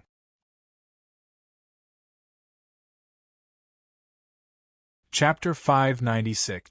Following Alpha's action of brandishing his sword, a dazzling beam of light suddenly appeared between heaven and earth. Wherever the beam of light passed, the nearby low-grade angels of light couldn't withstand the incomparably powerful wind pressure and staggered back to both sides. This was Alpha's true strength. The previous few attacks could only be regarded as probing attacks. In the blink of an eye, the beam of light completely covered Han Jin's figure. Wherever the sword light passed, whether it was the low-level envoys of light or Han Jin's doppelgangers, they were all crushed in an instant. The incomparably hard white crystal ground cracked under Alpha's sword light, and countless gravel splashed up, filling half of the sky like a stone rain. When the smoke and dust settled, the place where Han Jin was originally standing was already empty, leaving only a deep pit of dozens of meters in size. This result seemed to be within Alpha's expectations. He did not show the slightest surprise. He turned around abruptly and rushed in the other direction, where Han Jin's figure was gradually becoming clearer. A smile appeared on Han Jin's face. Then, he raised his fingertip, and a golden light bloomed on his fingertip. The moment the golden light pierced the sword light, a crisp sound of metal colliding rang out, and then turned into a deafening explosion. Boom! The seemingly invincible sword light released by Alpha was actually dispersed by Han Jin's finger. Then, Han Jin raised his left hand and flicked his fingertip. A black rope sprang out from Han Jin's fingertip and crossed hundreds of meters in the blink of an eye. Like an agile viper, it circled around Alpha's light sword. Although this small rope looked inconspicuous, in Alpha's eyes, it was an extremely dangerous existence. He suddenly raised his lightsaber to the sky, and an extremely soft curtain of light fell from the top of the heaven realm, enveloping Alpha, the lightsaber in his hand, and the small rope. A golden light flashed in Han Jin's eyes. One must know that this was not an ordinary rope. Like his heavenly Tao, it had become a real immortal artifact after being reforged. Once covered by the immortal binding rope, Alpha would be at the mercy of others despite his tyrannical power. Under the illumination of the light curtain, the immortal binding rope's movement became extraordinarily slow, but it was still approaching Alpha's wrist little by little. Alpha held his sword with both hands, and waves of light flowed on the sword in his hand. He seemed to want to use his spiritual power to force the immortal binding rope back, but that was purely wishful thinking. The immortal binding rope had been refined into an immortal artifact, and was not something Alpha could deal with. Just like how the powerhouses who followed Han Jin could only kill the owner of the Lion King's shield, but could not destroy the shield. You're not willing to let it go. It seems that this sort of order is really important to you. Han Jin sighed softly, but did not press the advantage. Alpha, haven't you realized? For you, the laws are already your limit, but I have to control my power at all times. Otherwise, when the laws collapse, the perfect harmony of the 8 elements would also be destroyed by me. Alpha, it's not that I can't kill you, it's just that I have scruples in my heart. Alpha acted as if he did not hear, and continued to struggle bitterly against the immortal binding rope. What are you still hesitating for? Han Jin's voice did not have a trace of anger, and was incomparably indifferent. The god of the underworld, Staya, told me that you originally had a chance to surpass him, but you gave it up time and time again, and also paid for it with sacrifices time and time again. You even lost your body forever, and had to hide in your brother's divine domain to survive. Twin stars Apollo, is it your fortune or misfortune to have such a brother? Alpha's figure suddenly turned into a statue, and the light curtain hanging from the heavens also dimmed. When Han Jin finished speaking, the immortal binding rope had already swam past Alpha's wrist and slowly wrapped around his arm. Alpha seemed to have forgotten to resist, and kept floating in the air in a daze. Release the divine splendor, Alpha. For you, this is the best reason, isn't it? Han Jin smiled. Otherwise, you would not have defeated me. You can use this opportunity to legitimately take the divine splendor for yourself. You! Who the hell are you? Alpha asked word by word. A human actually knew so many secrets of the age of the god. The shock caused by this was far greater than the fear of having his secret exposed. That's not important. What's important is what you should do to save the heaven that is about to be destroyed, Han Jin said indifferently. If you still hesitate, then you won't have another chance. In the next moment, Han Jin swung his hand and shot out a golden light. As soon as the golden light left his hand, it exploded with a bang, turning into thousands of golden lotuses, fluttering in all directions. Each golden lotus bloomed at an extremely fast speed, and countless petals left the flower body and swept through the world like a tide. In a few breaths, the entire heaven was filled with dancing golden petals, like a sudden snowstorm, drowning everything in dazzling golden light. The angels of light had nowhere to hide from such an attack. As long as they were touched by a petal, their white bodies would immediately dim, and then they would turn into streams of light and fly into the depths of the heaven. It was not just the low-level angels of light. The boundless, mirror-like flat land, the huge pillars that connected heaven and earth, and the altars were all shattered by the rain of golden petals. Even the space was cut into countless extremely small cracks. With Han Jin's current realm, he could increase the lethality and destructive power of the red lotus of fire to the extreme. The angels of light that the world looked up to were extremely weak and even humble in front of him. Han Jin was not trying to scare Alpha. He really could destroy the heaven. The moment the rain of petals appeared, Alpha had already pressed the sword of order in his hand to his shoulder, pressing down on the immortal binding rope. His figure immediately flew back. The red lotus of fire expanded quickly, but Alpha retreated even faster. In an instant, he passed through the streams of light that flew into the depths of the heaven and disappeared without a trace. Han Jin smiled and followed. His movements seemed a little lazy, but in fact, his speed was not much slower than Alpha's. Countless dancing petals also rolled forward with Han Jin like an overwhelming tide. While Alpha was retreating, he did not do nothing. Wave after wave of angels of light swarmed out of his wings, rushing to meet Han Jin without any regard for their own safety. However, before they could get close to Han Jin, they were turned into streams of light by the endless sea of petals. Just like this, the two of them chased and fled. After an unknown amount of time, Alpha seemed to be unable to summon any more angels of light to help in the battle and finally stop. However, he did not look at the immortal binding rope that was still trying to climb up his arm. Instead, he stared at Han Jin with a complicated look in his eyes. "Raphael, don't force me." At this time, the heavenly way had condensed into a dazzling purple light again, floating in Han Jin's palm. In fact, if Han Jin had gone all out at the beginning of the battle, perhaps Alpha would not have existed. For example, just now, if Alpha did not pay attention to the immortal binding rope, he would have fallen into the sea of red lotuses and been slaughtered by Han Jin. Fortunately, Alpha reacted quickly. "Am I forcing you?" Han Jin smiled. His eyes didn't fall on Alpha.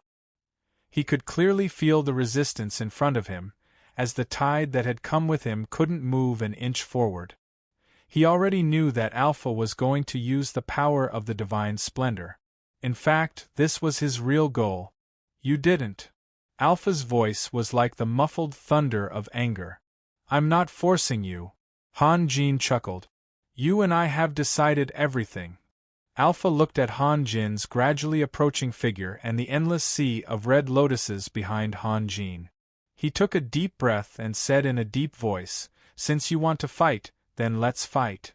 Before his voice fell, the huge sword in Alpha's hand stabbed heavily into the ground. The hard crystal stones became as fragile as tofu under the blade of Alpha's sword.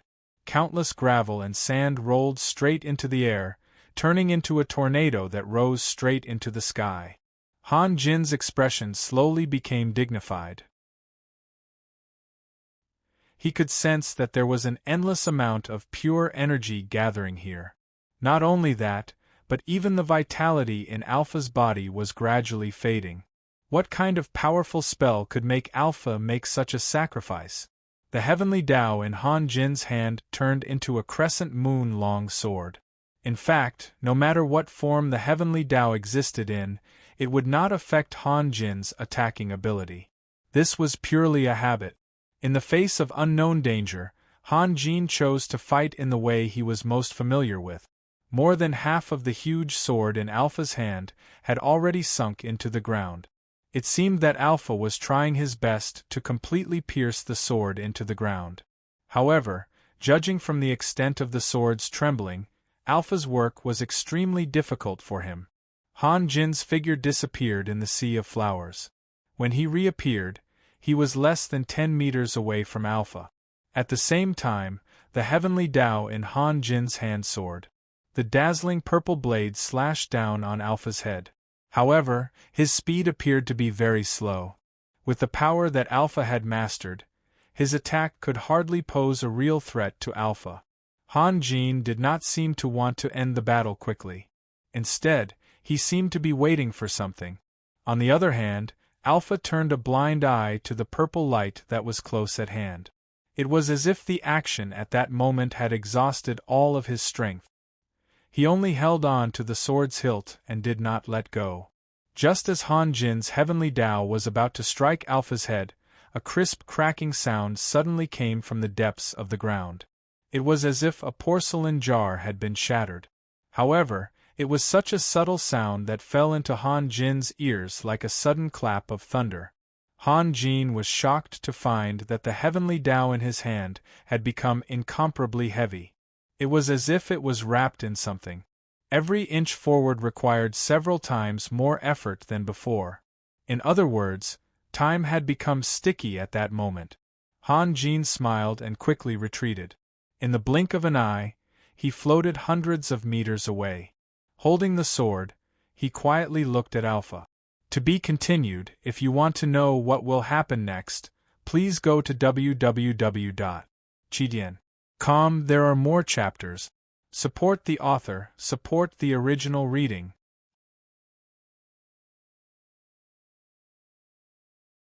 Chapter 597. Suddenly, thousands of streamers condensed from white light extended from the ground and wrapped around Alpha. The immortal binding rope refined by Han Jin was instantly cut into several dozen pieces by the fluttering streamers and powerlessly fell to the ground. Han Jin was secretly startled and quickly retreated. He then waved the long blade in his hand, causing countless golden petals to rush forward like a tide. The light wrapped around Alpha became more and more dazzling, and the streamers also became longer and longer, even reaching a kilometer in length. From a high altitude, it looked as if a huge octopus with countless tentacles had drilled out of the ground. The next instant, the sea of golden petals and the thousands of streamers collided. Every moment, deafening sounds of explosions could be heard, and dazzling rays of light blossomed one after another. Then, the light wrapped around Alpha suddenly expanded like a huge shockwave, instantly sweeping through the whole heavenly realm. It turned out that not only did darkness have the ability to swallow all living things, but when the world was bright to the extreme, it would also produce the effect of not being able to see one's own fingers. Everything in the heavenly realm seemed to have disappeared in an instant. Han Jin looked all around, and all he could see was light. If it had been an ordinary professional, let alone participating in a god-level battle, even if they were standing in the distance, they would have melted in this extremely bright light. Han Jin issued a clear whistle, and his figure quickly moved. He turned into a streak of light comparable to lightning, constantly moving left and right, up and down in the heavenly realm. Han Jin's eyes couldn't see anything, but he had an incomparably powerful divine sense. Those light ribbons coming from all directions couldn't escape his senses. The speed of the light ribbons was extremely fast. When they retracted, the light ribbons instantly disappeared into the ball of light. When they extended, the light ribbons could reach the edge of the heaven realm in an instant. Such a light ribbons was enough to be fatal. When thousands of light ribbons danced together, the power was indescribable. Almost every moment, the entire space would be cut into countless pieces. Han Jin always avoided the attacks of the light ribbons by a hair's breadth. It looked very dangerous, but his calm expression reminded Alpha that this was still far from enough. After an unknown amount of time, those light ribbons seemed to be tired of the game of chase, and retracted towards the center of the light. The strong light that filled the whole heavenly realm also retreated like a tide. Alpha's figure gradually became clear. He kept his head down, motionless like a statue. When the light completely disappeared from his body, he slowly pulled out his sword of order and raised his head to look at Han Jin. "Congratulations," Han Jin said with a smile, "you've succeeded. My success is undoubtedly your failure." Alpha's roar rolled over, "Raphael, repent!" Before his voice fell, Alpha had already reached out his hand.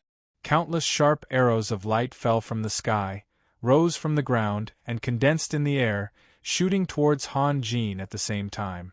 Han Jin's figure was instantly submerged, and a huge, constantly twisting fireball appeared in the air. The arrows of light shot into the fireball one after another, causing the fireball to rapidly expand. After a few breaths, the fireball had expanded to a radius of several hundred meters. When the arrows of light released by Alpha were exhausted, the fireball gradually dissipated. Han Jin was still hovering in the air. Golden ripples were flashing all over his body, as if he was wearing a golden coat. The gentle smile on his face had been replaced by indifference. His eyes were filled with a playful look as he quietly stared at Alpha. Alpha could not help but take a step back. If Han Jin avoided his attack, it would be nothing. He did not expect to be able to kill Han Jin with a raise of his hand. However, Han Jin did not move at all, and not a single arrow of light missed. This could only mean two things. One was that Han Jin really could not avoid, and two was that Han Jin did not care about his attack at all. With Han Jin's strength, the former was negligible. So, there was only one answer left. "You believe everything I say? Alpha, I really don't know how to describe you." Han Jin raised his right hand, and then a golden lotus shot into the sky. The golden lotus flashed a few times in the air, and then passed through the edge of the celestial realm and disappeared without a trace. Without the protection of the divine splendor, is the celestial realm still the celestial realm? Alpha suddenly felt that the sword of order in his hand had become extraordinarily heavy. He wanted to immediately attack, but the fear in his heart made him unable to do anything. My power can easily pass through the celestial realm. Han Jin's eyes became as sharp as a needle, revealing a complacent killing intent. Alpha, you are too arrogant and too confident. If you only want to protect the celestial realm, perhaps I really can't do anything to you. But as the high and mighty angel of authority, how can I let a blasphemer stir up trouble? You want to destroy me. You think you represent the supreme divine power, but you are wrong. You are delusional. Alpha roared. Following his sword momentum, a beam of light fell from the sky, enveloping Han Jin. Then, Alpha waved his sword with all his strength, and 100-meter-thick sword light blasted toward Han Jin with the force of 10,000 caddies. Only at this time did Alpha realize what kind of danger he was facing. His power came entirely from the celestial realm, and the celestial realm's power came from the divine splendor. Although his power did increase a lot after swallowing the divine splendor, it was just as Han Jin said, the celestial realm was no longer the celestial realm. Moreover, the power of the laws he grasped was destroyed by himself. Even if there was no threat from Han Jin, he could use the power of the divine splendor to become a real god, but the whole world would become unrecognizable. Han Jin raised his hand and gently met Alpha's sword light. If Alpha's sword light was like a giant pillar, then Han Jin was like an ant in front of a giant pillar. They were completely disproportionate. However, at the same time Han Jin waved his arm, an invisible and incomparably majestic power actually dispersed the sword light in an instant. Alpha's unfolded wings were also fiercely flung forward. His body flew straight back, as if it was hit by a giant hammer, flying nearly a kilometer away before barely stopping. Alpha didn't dare to believe the scene just now. He had already swallowed the divine splendor, so why was he still so weak? And the pressure he felt was even stronger than the power displayed by the King of Gods when he had just taken over the heaven realm. You! Who the hell are you? Alpha let out an unwilling roar. He absolutely didn't believe that the opponent in front of him was a human. Judging from the incomparably huge power, the opponent should be a god who had been defeated in the era of the gods. Just like the god of the underworld, Staya, he had silently hidden for countless years. At this moment, his power had completely recovered, and even far surpassed his original strength. Then, he came for revenge. Han Jin didn't say anything. The golden light circulating around his body became more and more dazzling. The beam of light released by Alpha was distorted by the impact and completely dissipated in a moment. The celestial realm was constantly trembling, and dense spiderweb-like cracks were constantly extending from the outside to the inside. This was a sign that the celestial realm was about to collapse. Raphael, do you want to destroy this world? Alpha roared. If we don't stop it, the whole world will be ruled by the turbulent flow of elements. Apart from you and me, no life can survive in the turbulent flow of elements. Whatever you can think of, I have already thought of. Han Jin said lightly and then pinched his fingers. The god of war above the Holy Crown City suddenly burst into a dazzling light, and then a meteor shot straight into the sky. Outside the conference room of the Holy Crown City, Green, who saw this scene, immediately released the clairvoyance eye and locked on to the meteor. Through the flickering flames, he could vaguely see that the meteor's body was a huge transparent crystal. This was not a big deal. What was more shocking was that a figure was wrapped in the crystal. Green recognized the figure, the fallen angel Catherine. At this moment, although Catherine's eyes were closed, she gave off a valiant feeling. She was holding the sword of the prophet, wearing a glorious pendant on her chest, wearing the robe of light, and holding the Lion King's shield on her left arm. The saint's boots that Adolf had given to Han Jin some time ago were now in Catherine's possession. Because the meteor was flying too fast, the scene in the clairvoyance eye disappeared in the blink of an eye. However, the experts around Green had already seen enough information, especially Jedis, whose eyes widened in horror. Wasn't that a Saint Crystal? What did Raphael want to do with the Saint Crystal? In just a few breaths, the meteor had left the experts' field of vision and penetrated into the gate of heaven. When Alpha saw the meteor breaking through the sky, he knew that it was Han Jin's magic. He subconsciously raised the Sword of Order, ready to meet the attack. However, the meteor's momentum suddenly stopped, hovering beside Han Jin. Then, Alpha saw Catherine inside, and his body immediately turned into a statue.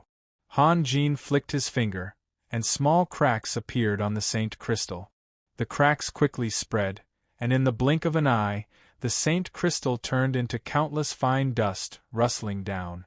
As if waking up from a dream, Catherine slowly unfolded her body. The pair of originally dark wings had somehow turned pure white.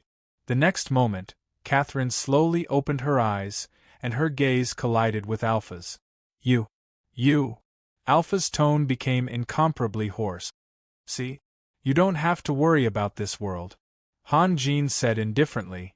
Although the Oracle Crown is missing, Catherine has already absorbed all the power of the Saint Crystal.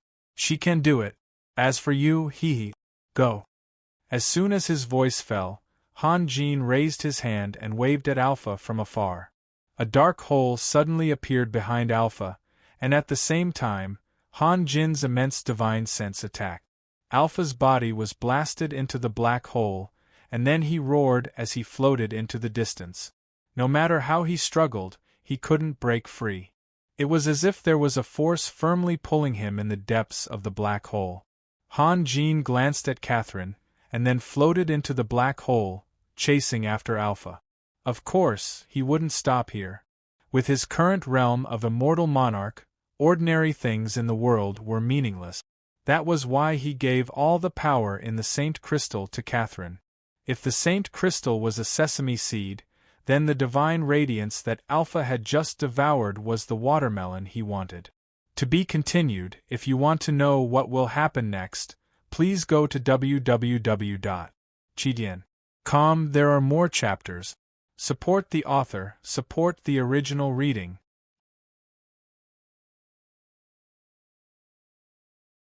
Chapter 598. The further he was from the celestial realm, the more terrified he became. It was not only because he was facing an opponent more powerful than the gods, but also because he knew that he would never be able to return. Catherine, who had come out of the Saint Crystal, seemed to have recovered her strength. Coupled with the 5 divine artifacts, she had the ability to control the celestial realm that was about to collapse. From now on, the celestial realm would belong to her. However, the pulling force of the black hole was abnormally powerful. Even if Alpha was extremely unwilling, he could not break free. Suddenly, Alpha's eyes lit up. He then found himself passing through a long and narrow crack, appearing in an unfamiliar world. From the outside, the world under his feet was very ordinary. There were lofty mountains, clear rivers, and lush forests. But for some reason, Alpha felt that this world was even more terrifying than the hell that the god of the underworld and the god of death controlled together. Every inch of land, every stream, and even every corner was emitting a kind of sinister aura. The next moment, Han Jin came out of the crack and punched at Alpha with his right fist. Although the distance between the two was still several hundred meters, Alpha's figure smashed into the ground like a cannonball the moment Han Jin punched. Han Jin's divine sense, or rather Han Jin's will, had reached the realm of omnipotence. It even surpassed the confinement of time and space. With a single thought, Alpha would be attacked. Boom! Alpha heavily smashed into the ground, causing a cloud of dust to rise several hundred meters into the air. The ferocious shockwave was like a high circular wall, spreading out in all directions at an extremely fast speed. At the point of impact, a deep crater with a radius of several tens of meters was left, while Alpha's figure had disappeared. He had sunk deep into the ground. Then, a series of dull roars came from underground. The ground cracked and swelled, as if a huge fierce beast was hiding under the ground and was about to break out. Boom! Boom! Boom! Boom! The ground within several hundred meters of the point of impact shattered into countless fragments of various sizes. The largest fragments were several times the size of a house, while the smallest was the size of a human fist. Under the powerful impact, all of the fragments flew into the air. Following this, a gigantic ball of light with a radius of 100 meters rose from the ground and shot towards Han Jin. Han Jin gently raised his right fist and punched down again. If the action was played extremely slowly, one could clearly see that when the giant ball of light was still several hundred meters away from Han Jin, it had already been pierced through by the invisible fist pressure. Then, the giant ball of light exploded like a punctured balloon, turning into countless streams of light that quickly dissipated between heaven and earth. Then, Han Jin brandished his palm, and the ground below suddenly split to the left and right, forming a deep crevice that completely exposed Alpha, who was half kneeling in the depths. At this moment, Alpha was already dumbfounded. He had seen a similar scene when the celestial realm was first formed, so he was completely enlightened. This was Han Jin's divine realm, which also meant that he had no way of defeating Han Jin. When faced with death imposed by external causes, most living beings would always make two types of choices. One was to beg for forgiveness, or simply close their eyes and wait for death, which was undoubtedly the case for the weak.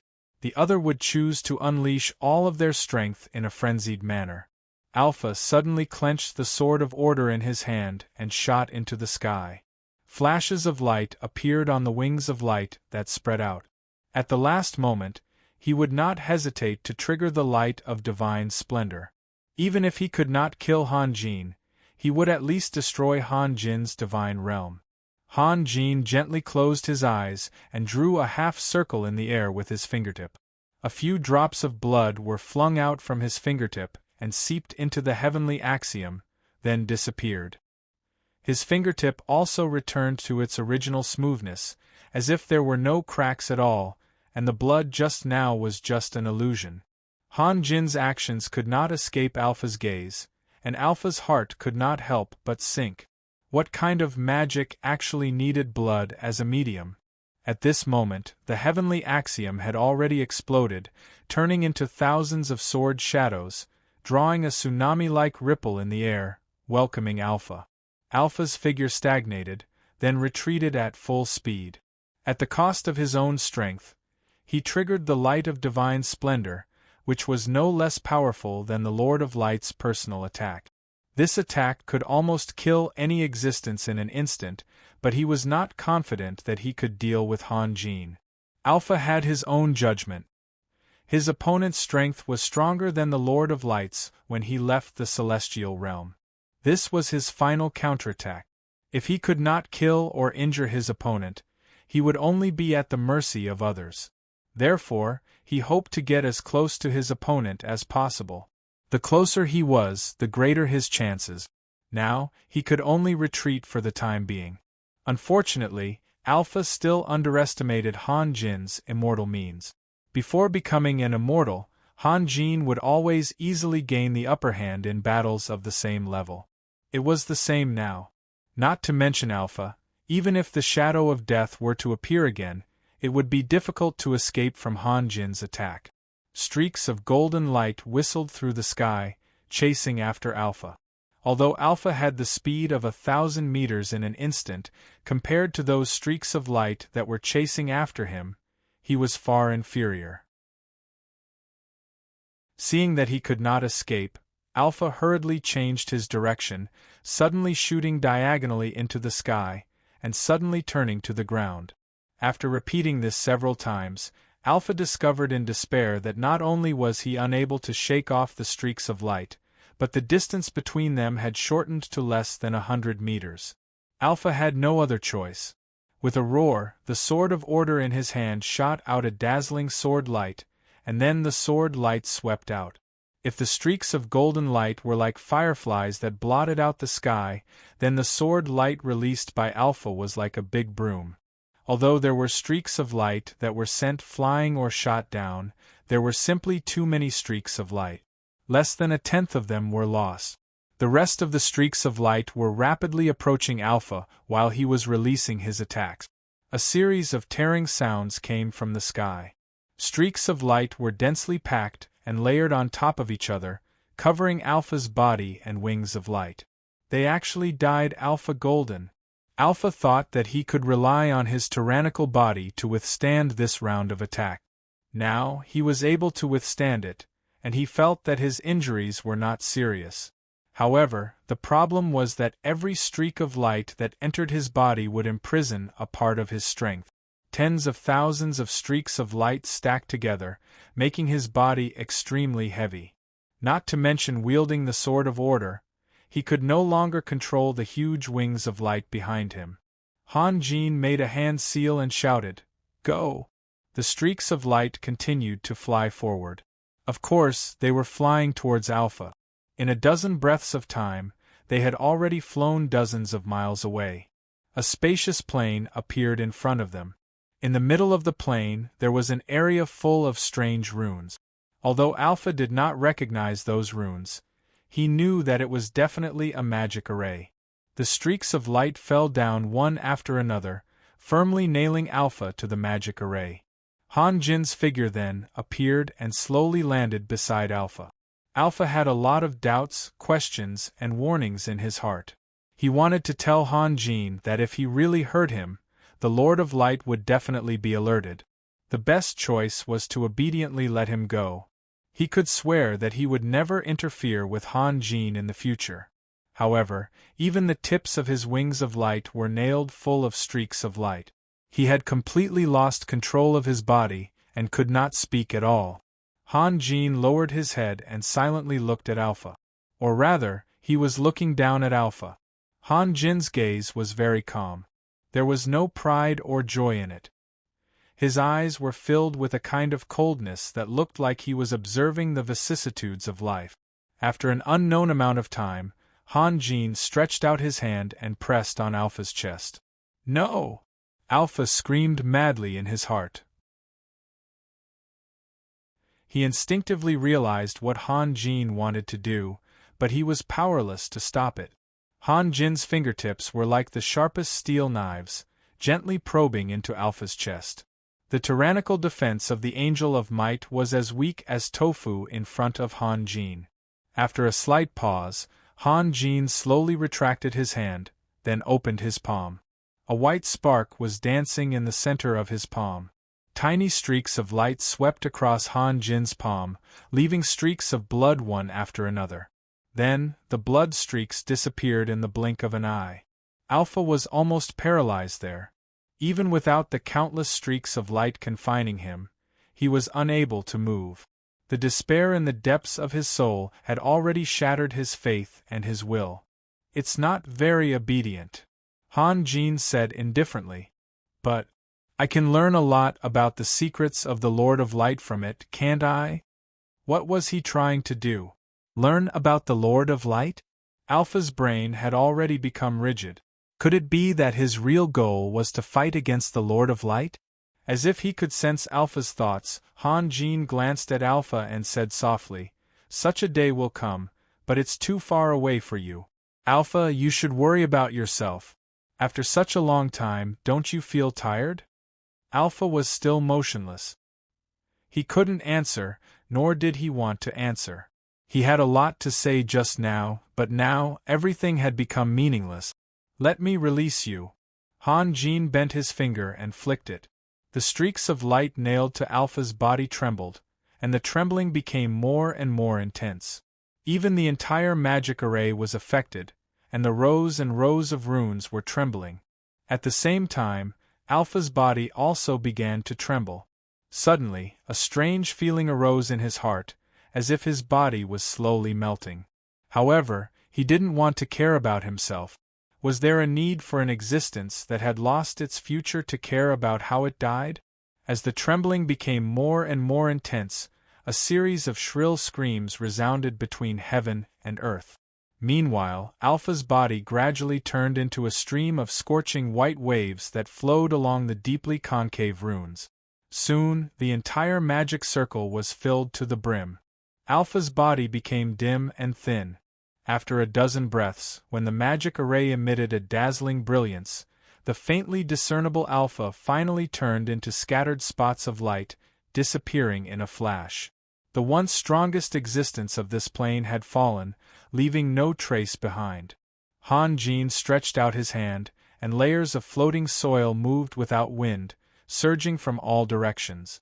Soon, the entire magic array was completely covered. Han Jin sighed softly, and his body slowly floated towards the end of the sky. To be continued. If you want to know what will happen next, please go to www.chidian.com. There are more chapters. Support the author, support the original reading.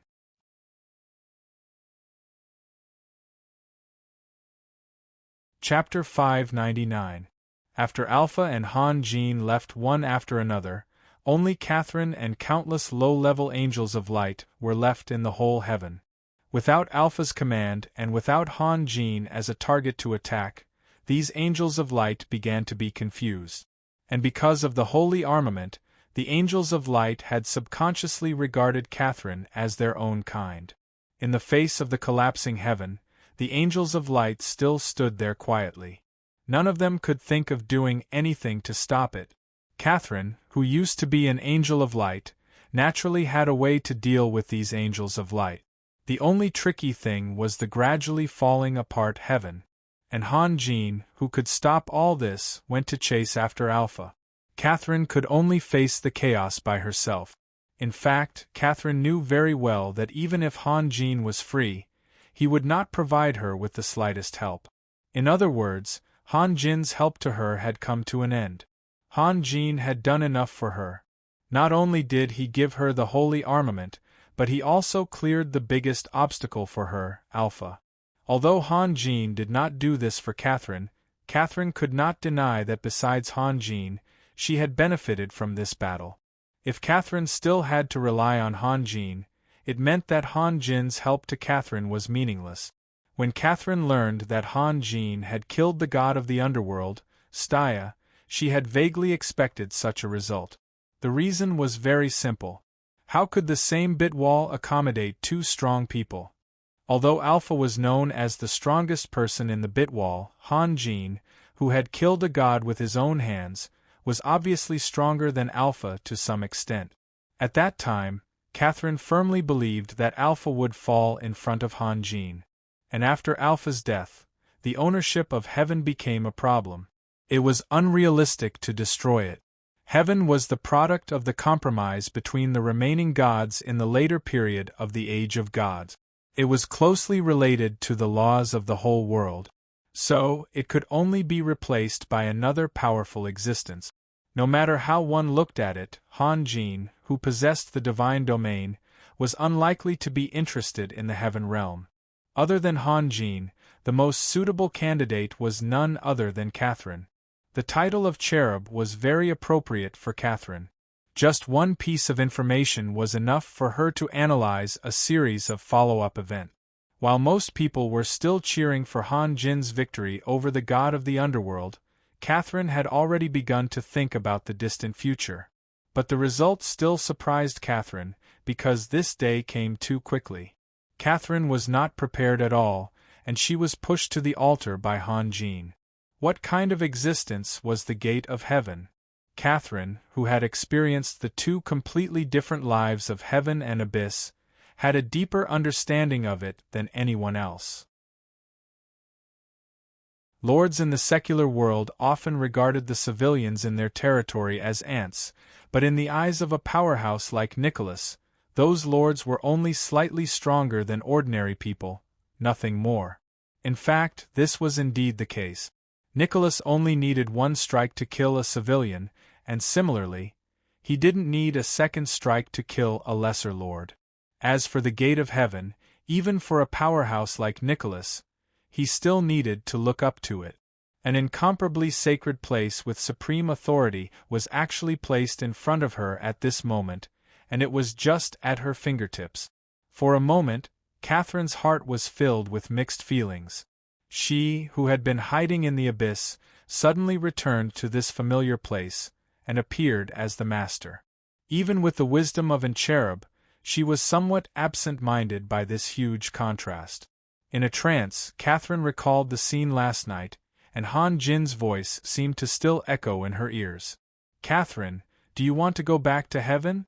There, you will be the only master. Of course, Lennon will accompany you back." What? Catherine was immediately stunned. Although she had already guessed it in her heart, she really didn't expect Han Jin to say it so directly. "You just have to say whether you want to or not," Han Jin said lightly.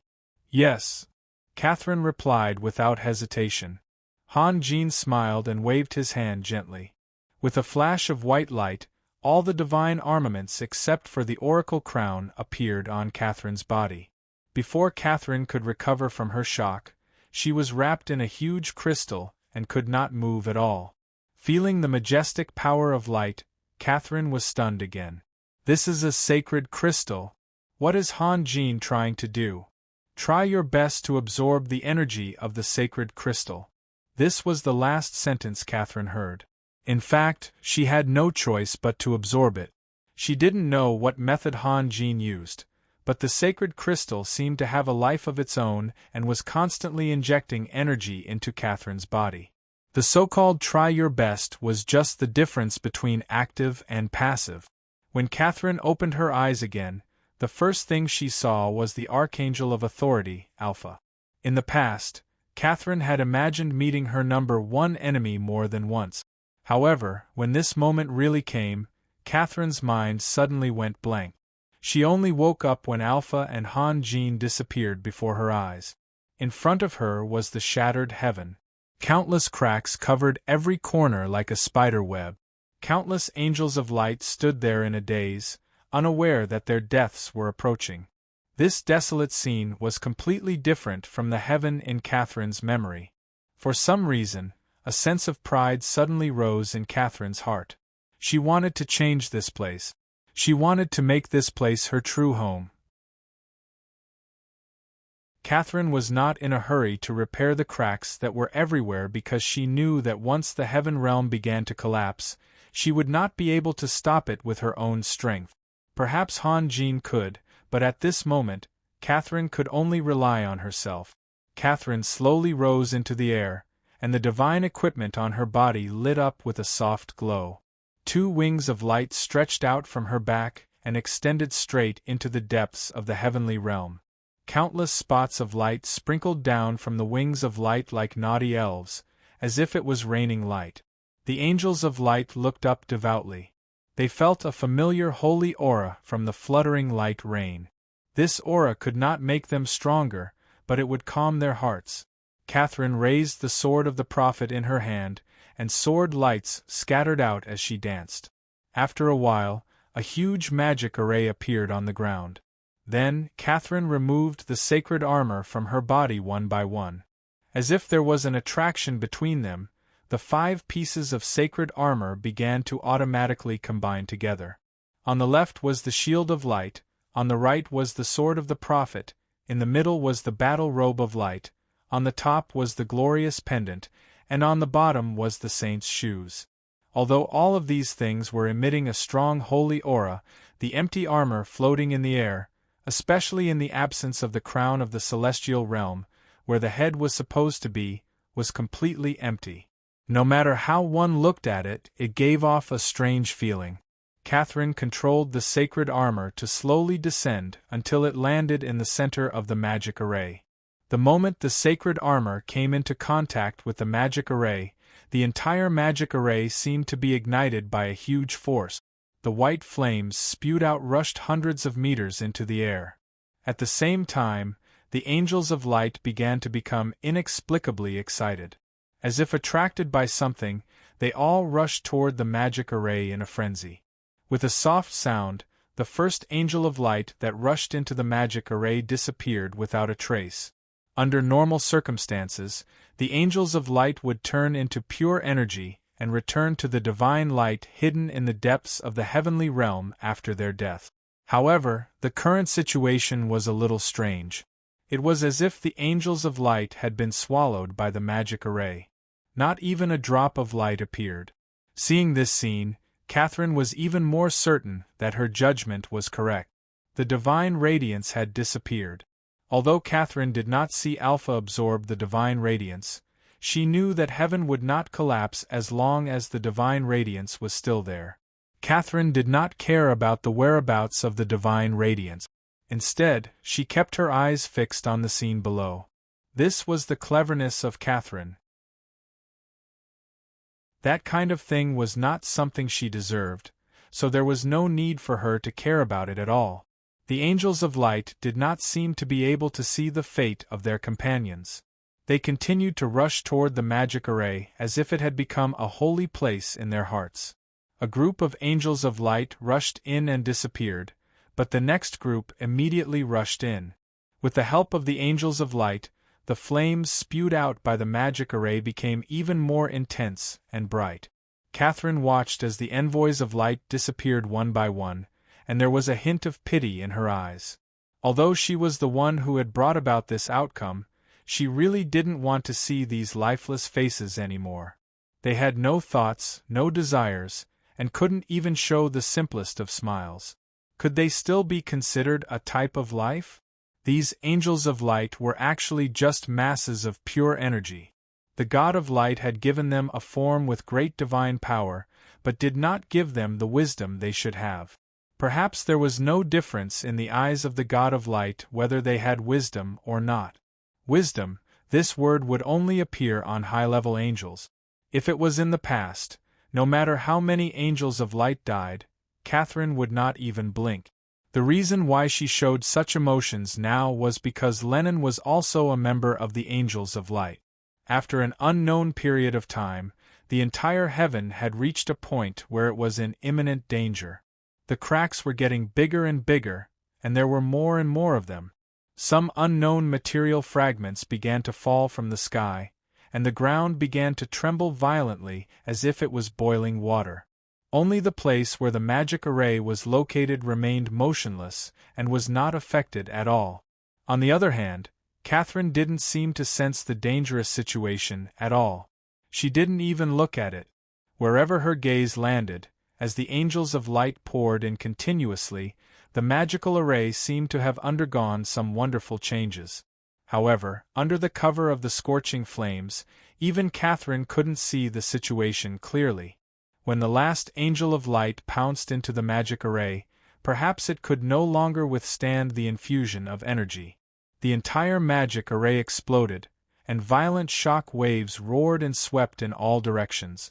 Heaven, which was already on the verge of collapse, became more and more unstable under the violent shaking. There were continuous loud rumbling sounds, as if heaven would fall apart in the next moment. After the smoke and dust dissipated, a majestic angel appeared in the original position of the magic array. If Han Jin were here, he would definitely feel a sense of familiarity. This was because the angel was holding the sword of the prophet in his hand and was wearing the light battle robe. The holy armor that Han Jin had given to Catherine was actually all on this angel. However, this angel gave off an extremely uncomfortable feeling because the position where his head should have been was now empty. Only the glorious pendant was hanging there alone, looking exceptionally strange. Catherine chanted softly. With her voice, the headless angel slowly raised the sword of the prophet. A dazzling but not glaring light emitted from his body. To be more precise, it was emitted from the holy armor. Light had an unparalleled speed and could cross a long distance in an instant. However, at this moment, it was as if time had become stagnant, and the trajectory of the light could be captured with the naked eye. The all-pervasive light slowly and firmly penetrated the heaven that was about to collapse. Wherever the light passed, it was like a gentle hand that smoothed out the restless cracks one by one. To be continued. If you want to know what will happen next, please go to www.chidian.com. There are more chapters. Support the author, support legal reading. You're tuning in to the Phoenix Knights YouTube channel. Don't forget to subscribe and join us on this journey to catch the most captivating stories.